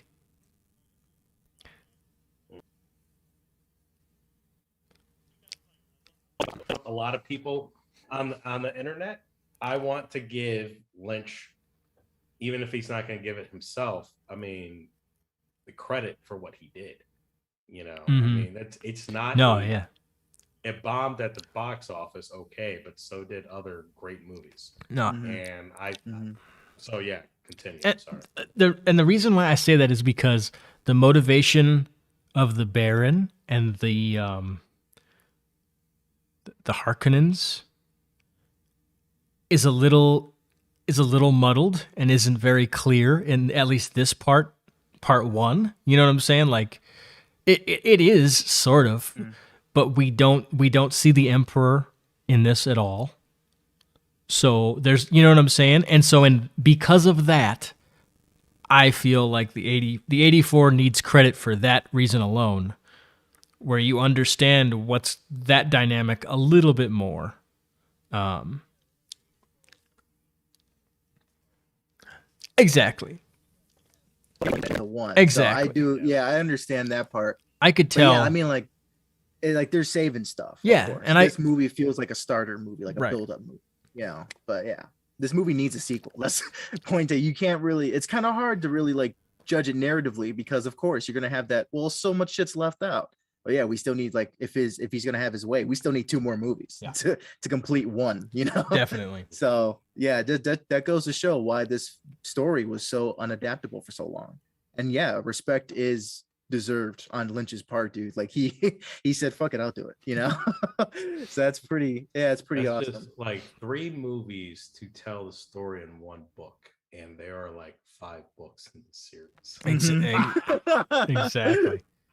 That's that's crazy. And they're doing a TV show or a show, I guess, on HBO Max, right? The Bene Gesserit, right? I think they're getting their own series. Very interesting. I could be wrong. I hope I'm not. Did I dream that? I don't know. I hear anything about that. I man. really want that. I think they're the most fascinating. I mean, they're the most interesting, fascinating part of the whole movie. But what would it be in Villeneuve's vision, or is it going to be someone else's vision? Right. Which is my same Connected question for to the the Lord of the film? Rings. That's my same question for the Lord of the Rings show too. Is it connected to Jackson or is it a whole other new interpretation of Tolkien? Same thing with this one. Whole new interpretation of Dune, or is it connected something? I don't know. Do you think do you think like it would be smarter to just introduce these epics in a TV format, kind of like how Game of Thrones did it? Or do you think like no, keep them on the big screen? I think, and I've thought about this a lot. I think these massive epic works were made for like episode, like series, Long form. storytelling. Yeah. Because it's like it's so massive. Like can you imagine if let's bring this to Harry Potter. Yeah, buddy, let's go. That puts a smile on my face. I knew it would. So the Deathly Hallows, Yes. 1 book, Yes. but 2 movies, right? Mm-hmm. Now imagine if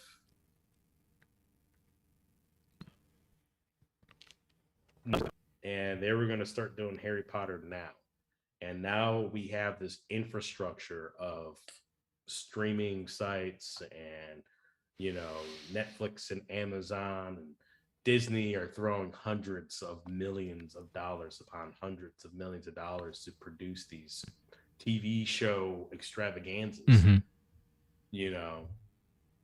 How much more do you think they would be able to cover in a series than in 90 minutes or 2.5 hours? Right. A ton. A ton. And I think that if Dune it was made for, long form. I mean, that it is so intricate, it is so detailed. There are so many like curves and sharp turns and subversions and all sorts of stuff that happens that, I mean, it's very much like Game of Thrones, but it's Game of Thrones in space. But the thing is that The original it Game of came out Thrones. before, yeah, Uh-huh. yeah. George R. R. Martin pretty much like took a page or two from Everything. yeah, and everything else. Everything Yeah. is, yeah. But that political dynamic, that dynamism that people are familiar with because of Game of Thrones, that Dune did that decades before. So can you do Game of Thrones? Imagine the first book done as a movie. Would you be able to do it justice? Yeah. No. So they did it as a TV show, Mhm. and it succeeded until they fucked it up. But it's just Because they thought they were, yeah, that's a whole nother bag of tricks, but yeah. Yeah, that's another bag. But back to the original question, some of these books, and I would argue some video games, and we're seeing that with the adaptation of the first Last of Us game. They do well as a series. Uh-huh. Maybe can you imagine a Resident Evil series? Instead of The Walking Dead, if we had like Resident Evil the series. Didn't you mention that in your trailer reaction, Christian, on your channel, To the Lens with an exclamation mark, which is right over there. So go subscribe to Christian's channel. Yeah. Great plug, dude. That's an awesome fucking plug. But yeah, I did mention that, like, if you can't get it right in the movies, which just seems like they just can't narratively, do the show, because there's so much to do. It's such rich, such rich history. Sure, you got your plot holes here and there, even in the game narrative, because it spans so many years, but you can fix them up here and there. Just keep the same beats. Don't go out of your way to try to make, like, it, for instance, in this new movie, Chris and Claire seem to be the protagonists, but they're protagonists in their own right in separate games. Claire doesn't become the protagonist till a little later, like in Code Veronica. So it's like you're not focusing on like Jill and like Chris and the Stars members, and like Jill does not get any love. The Stars gets no love, I guess. It's and like that it makes pisses me off to no end. Yeah, it makes no sense. And plus the Stars members are such a creative cast of characters within their own right, so I can see a whole season just being dedicated to that team being stuck in the mansion and how their dynamics feed off each other. If you don't know the game story, it'd be a great series to see who lives and who survives, and it'll be a great surprise to see, like, oh wow, these are the ones. And because their first game has a great twist if you have never played it, but a lot of people know, because Wesker's a iconic villain. But yeah, a great twist in the beginning, man. So I wish I had like sunglasses on my desk. Yeah, right. As soon as you had, before you, I was like, "There's a twist." I was it's like slick the hair back, just like, oh yes, do an Eisen thing. Yeah, right. But yeah, man, it could work with a TV show, which I hear they're doing, but that's also kind of messy. I heard Netflix has a live action Resident Evil show in the works about Wesker's daughters. Right there is it's about Wesker's daughters. Like, okay, next, but whatever. Next. But yeah, that's a whole other. But overall, you got to give a shout out to Jason Momoa in this movie. Incredible, man. Like, he's Duncan, Idaho. I think he's shown you here that he's a lot more than the rock on brother Aquaman, so like he's I think Aquaman is him kind of being himself and being fun and having a good time, which is cool. And I think that I love that character. I think that character's a great character. But this really showed me, like, oh no, he can bring it. He can act really, really well. So yeah, and I love that dynamic he had with Paul. It was such stronger and more noticeable to me compared to the 84 one. Oh, of course. This one, it was more like a big brother role that he had. Yeah, and the Duncan's role in the 84 one was truncated. Yes, criminally. No, yeah, they definitely bring that relationship to the forefront. Yeah, for sure. I having not seen the film, but just seeing, like, the trailers and the spots and all that stuff. And from what you guys are talking about, I mean, because he's Paul's best friend. Yeah. You know, Mhm. he's his brother in arms, and you know, you don't get that in 84 Dune Mhm. at all. You know, so I And mean, you know, yeah, there's and a you don't get a lot of characterization with Gurney either. No. mm, You know, no. which is a shame because like in the 84 Dune, I mean, come on, when you got Patrick Stewart Exactly. Yeah, and you just put him off to the side, it's like, yeah, no. I mean, yeah, for sure, man. There There's a were- not moment from the here moon. with the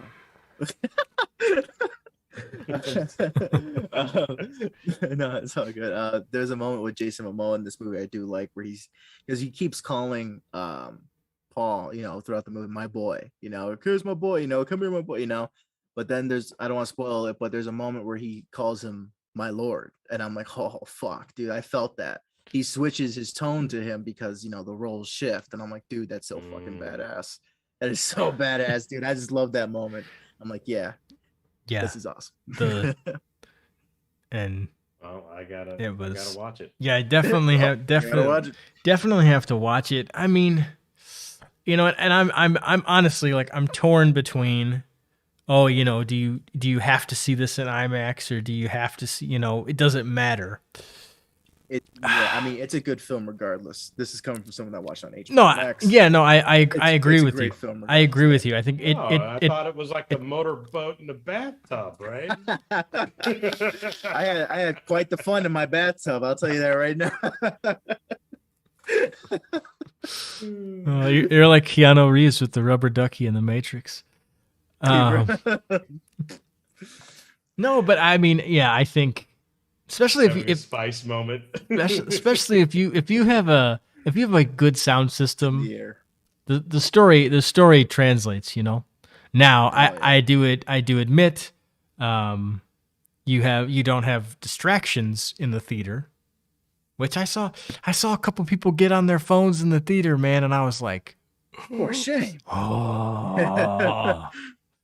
They're writing their bad review as they're watching it. That's what they're like. Oh, and there were some people talking behind me. I was my theater. Wow. that is why the streaming services are going to keep on doing what they're doing, because there are going to be people who are going to be like, I am not sitting in the theater with a bunch of assholes These who are reasons on their particular. phone talking during the movie, Yep. you know, Yeah. doing all sorts of stuff. Yeah. These are the reasons they'll fish for it to be like, you see, streaming is the way to go. I remember I saw The Grudge when it came out, and with a friend of mine, and it was unwatchable Oh, because the audience was full of these teenagers, and like every 5 minutes in that movie, like literally, like it'd be like 20 seconds of just screaming and going, oh my god, Wow. oh my god, you know. I mean, especially like when you start hearing like the voice thing with the throat, you know. Oh, exactly. It was bad. Worst theater experience ever. Yeah, no, Wow. I just, and it, like, you know, you're there to see Dune, and I kept thinking the whole time, because like I've read the book, and we saw the original, and I'm like, I'm sitting here and I was thinking, how many people have actually done that? You know what I'm saying? Like who here? Because it wasn't a terribly packed theater, but I just kept thinking, like, who knows the story and who doesn't know the story? Clearly, the people, I don't know. I couldn't really. I was focused on the movie, and I could just hear them in the background. But I was like, clearly, you people are not as locked in as invested in this Dune movie as I am. So I kept it. You know, I'm not gonna turn around and tell them to shut up, but you know. But clearly they didn't care about the spice trade whatsoever. Yeah, like can you please respect Denis Villeneuve and just shut up? Thank you. Like that almost came out of my mouth. Don't you understand House Atreides? I know, right? Shut up. I almost It's a conspiracy. I almost turned around and said, "Can we just please respect Denis Villeneuve and shut up?" They probably would have been like, "Who? Huh? What?" They'd be like, "This man is nuts." But Security comes in, sir, we got to ask you to leave. I mean, I recommend, especially. I mean, yeah, watch it on HBO Max. Get yourself to if you don't have a setup, get yourself to a relative's house or a friend's house that has a setup, and then sit down and watch the movie. Sit them in front of Dune. They might like it. Yeah, you know the beauty of this. I hope it gets the trilogy, because I could see this being like, I can see kids growing up with this and really becoming attached to it, like how I was with the Lord of the Rings back when they came out. So I really, because this is a great adaptation for sure, and this is coming from someone that hasn't read the book, and I still think it's a great adaptation. So I really hope it gets a trilogy, because it's awesome so far, man. Mm-hmm. So far so good. And I can't imagine, the kids growing up with this film like, dude, I want to read the book so bad that they pick up the book. I can see this being the movies that do that. And that's awesome. That's cool. It's good to read, kids. Please go read. Reading is good. Support your local library. Actual books, not just your phone. Let's move on to the next topic. If I can switch it, there we go. We got the box office here. So, the last Duel and then Halloween Kills came out. So, Shannon, do you have some kills? Do you have some kill the last Duel? Yeah. So, we took a bit of a break, so we missed the box office from the previous weekend. We did. So Halloween Kills topped the box office last week with $49,404,980. It beat No Time to Die, which fell 57%. And as of the last week, not this past weekend, but the weekend before that, had made $99 million. And then Venom rounded out the top three with $168,079,076 total box office. So that was good for Halloween Kills. No Time to Die dropped, that's a story in of itself. That don't movies usually drop like 40%? Isn't that kind of the standard drop? And No Time to Die dropped 57%. Yeah. So that was Venom dropped another 48% from the previous week. Now for the top five was The Addams Family 2. It was in fourth place. And in fifth place, debuting in fifth place, was The Last Duel. This kind of looked interesting. Wow. This looked interesting to me. Now I don't know. It's directed by Ridley Scott. It's based off of true Take it events. easy, Legend. Legend's heading out. Sorry. No. Sorry. Oh, all right. Take care, Legend. Later. So, Last Duel is directed by Ridley Scott. Cost over $100 million to make. It's based off of true events chronicled in the Middle Ages, and it's supposed to be the last officially sanctioned duel to the death. Duel to the death. France. And it debuted in fifth place with a abysmal $4,759,151. And this is off of a $100 million budget. That was the week of October 15th. Let's talk about this past weekend. So The Last Duel, which premiered in fifth place, dropped 2 places to seventh place. And its drop was similar to No Time to Die. It was 57%. And its total box office right now is $8,500,000. Domestic is $8,534,136. Oof. So this is a bomb. So what studio is this? Good question. So I know it's Scott Free's the production company. That's Ridley's Studio. studio. Which studio lost money? That's But The Last Duel is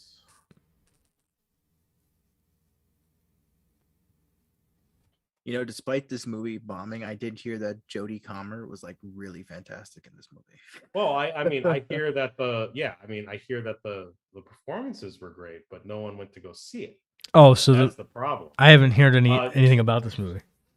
So 20th Century Studios distributed. Okay. The producer, it's split between 3 different producers. So Scott Free, Ridley's company, Pearl Street Films, and TSG Entertainment. And then distributed by 20th Century Studios, which is Walt Disney. So The mouse. This is distributed by Disney. It's the moose.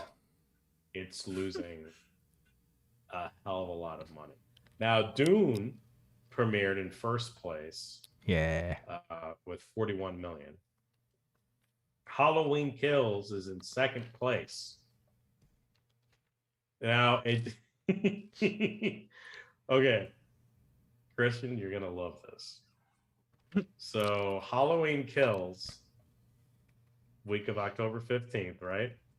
That was number 1 at the box office with $49 million, right? 1 week later, it dropped 71%. And it's still number 2. Wow. And it was added, and 22 theaters were added Halloween Kills to their program. Oh my goodness. So it's playing in even more theaters than it was the weekend. I mean, but does the drop mean anything? Because it's still in second place and it's still making money. Well, it means something because that means that the other movies are doing poorly then. Yeah. So look at No Time to Die, which is still has not beat Halloween Kills. I don't think it will beat Halloween Kills. It's in third place, but it dropped another 49%. And it's crossed 100 million mark at 120 million right now. Right. But a movie like that needs to make these movies, like if a movie costs $100 million to make, like people need to understand they need to make like 2 or 3 times that amount just to make a profit. Yep. It's just because you make a movie for $100 million and then it does $100 million at the box office, that's breaking even. Technically on paper. Yeah. Because you're not there's a lot of investments and interest that is tied up into that. There are still points in percentages that need to be paid out. There's a lot of cost as far as marketing and advertising that goes into that, and then cross promotions and things. So they need to make at least 2 to 3 times the amount of money they spent to make it to even say that they're in the black. So right now that doesn't look good for No Time to Die. Venom is in 4th place. Look at this. Total so far domestic, $182 million for Venom. Let There Be Carnage. And The Last Duel, like I said, 7th place. $8 million. Yeah. Yikes. Yeah. It's really interesting because I mean, like, Halloween Kills was fucking terrible in my opinion, dude. Like, but my God, but it's making so much fucking money. Well, and like it beat out James Bond.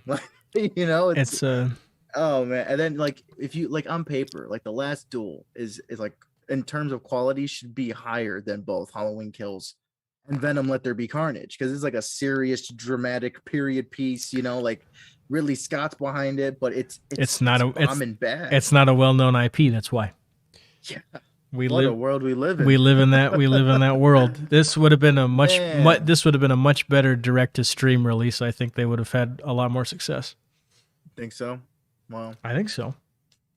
Do you think if they casted maybe Timothée Chalamet, Tom Holland, and Mark Wahlberg. in this movie. Yeah, you think people would? You think this would have made money?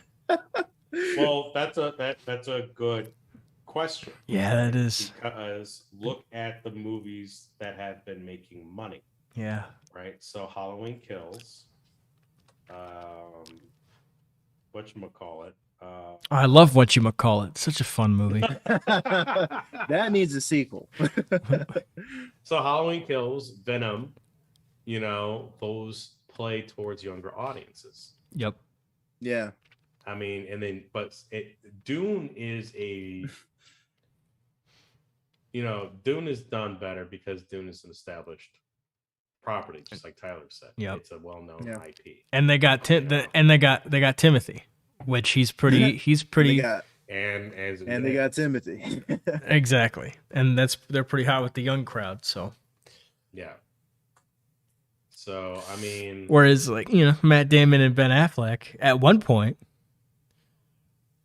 but Maybe this came out in that one point was like almost 25 years ago. exactly. Yeah. Maybe this came out in the 90s, then it probably would have been a hit. Oh, I'm sure. Well, early 2000s. Like if this movie came out in the early 2000s, yeah. Mm-hmm. I mean, it would be casted differently, obviously. You know, I think Matt Damon and Ben Affleck would have still been in those. Yeah, but you wouldn't have Driver or Jodie Comer. Yeah. Yeah. So, interesting. Very, very interesting. It's a shame because this movie had interested me. It still interests me. Yeah. I want movies like this to succeed because I'm a history buff. Right. And it was written. I love period films. And it was written by Matt Damon and Ben Affleck, which is they haven't written anything since Good Will Hunting. So I'm sure it's not a bad movie. Like I'm sure it's actually pretty good.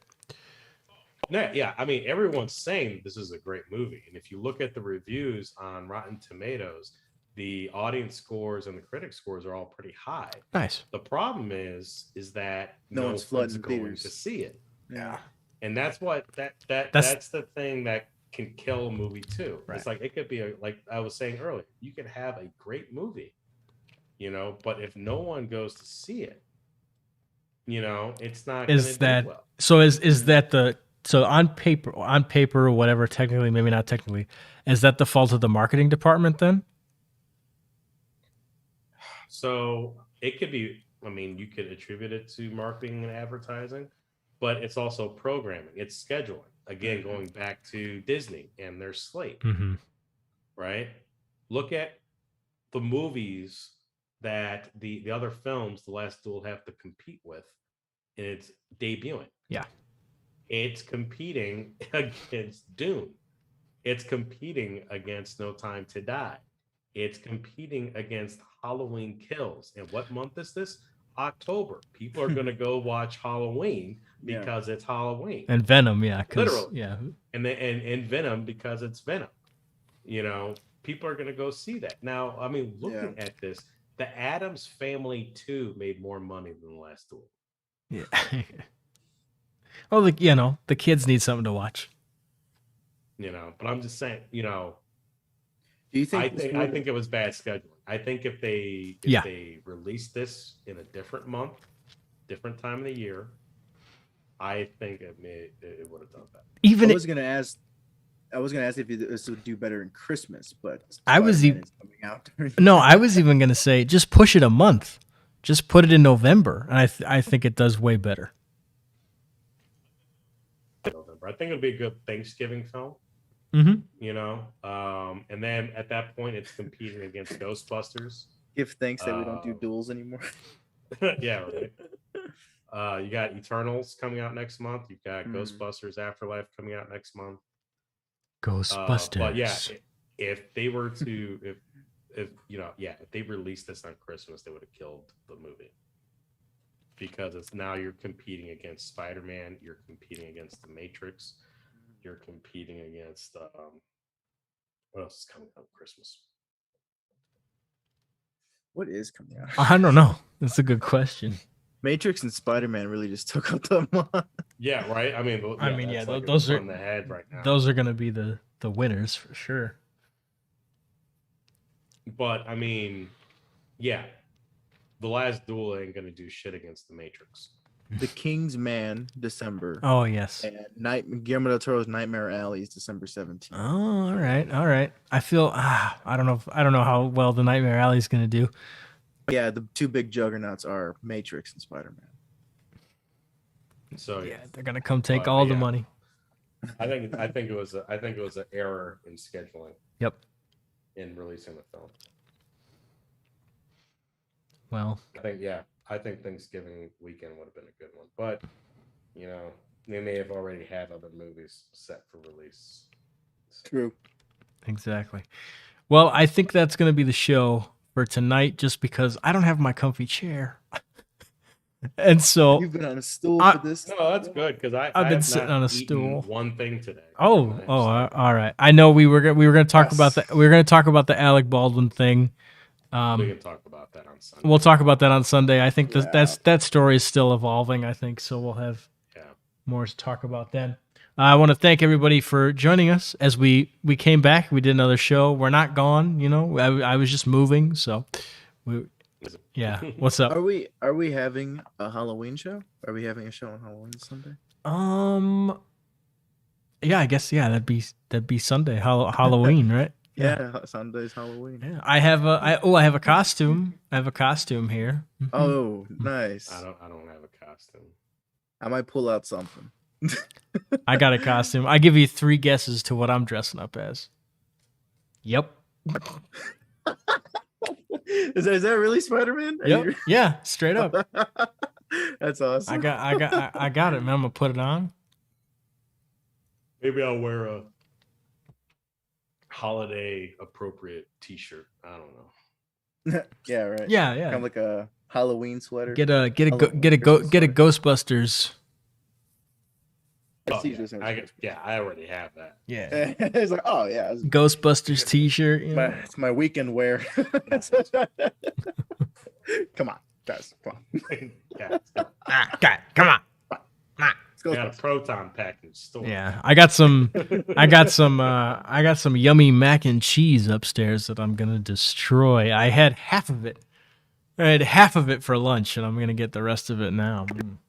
Yes. The other half's waiting for you. And then tomorrow we're doing more moving. So Good old moving. good stuff. Good The stuff. chair should be coming, right? The chair comes on Saturday. I'll have the chair for Sunday show. It'll be Your back's so happy. oh you have no idea. Well, yeah, thanks guys for joining us. Again, hit that like button. Go subscribe to Christian's channel. Subscribe to this channel because we love to talk about movies. Come back on Sunday, 8:30. Hopefully, all your trick or treating will be done by then. If you have, little children or if you're handing out candy, Hey, if you're still trick or treating at 30, who are we to judge? I mean, That's free candy, man. that's free candy. But yeah, Man. go have a fun Halloween, and then come watch the show. So I think that'd be a fun time. That's a plan for Sunday, 8:30, same time. We'll be here in costume, sort of. Same rendered time. Some of Same us. rendered time. Yeah, same. Some of us. Same rendered time. I'm still debating if I want to wear the mask or not. Same rendered time, same rendered channel. Yeah, thanks guys so much, and we will see you in the next one.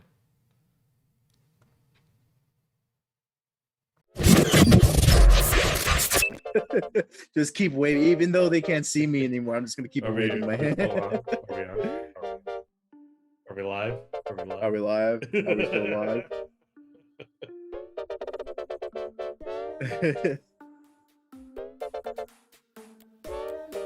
Right.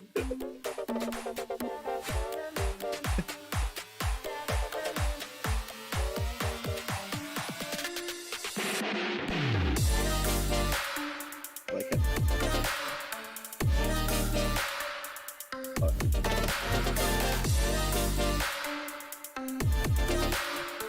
I like how the end becomes like advertising. Just like the show is sponsored by.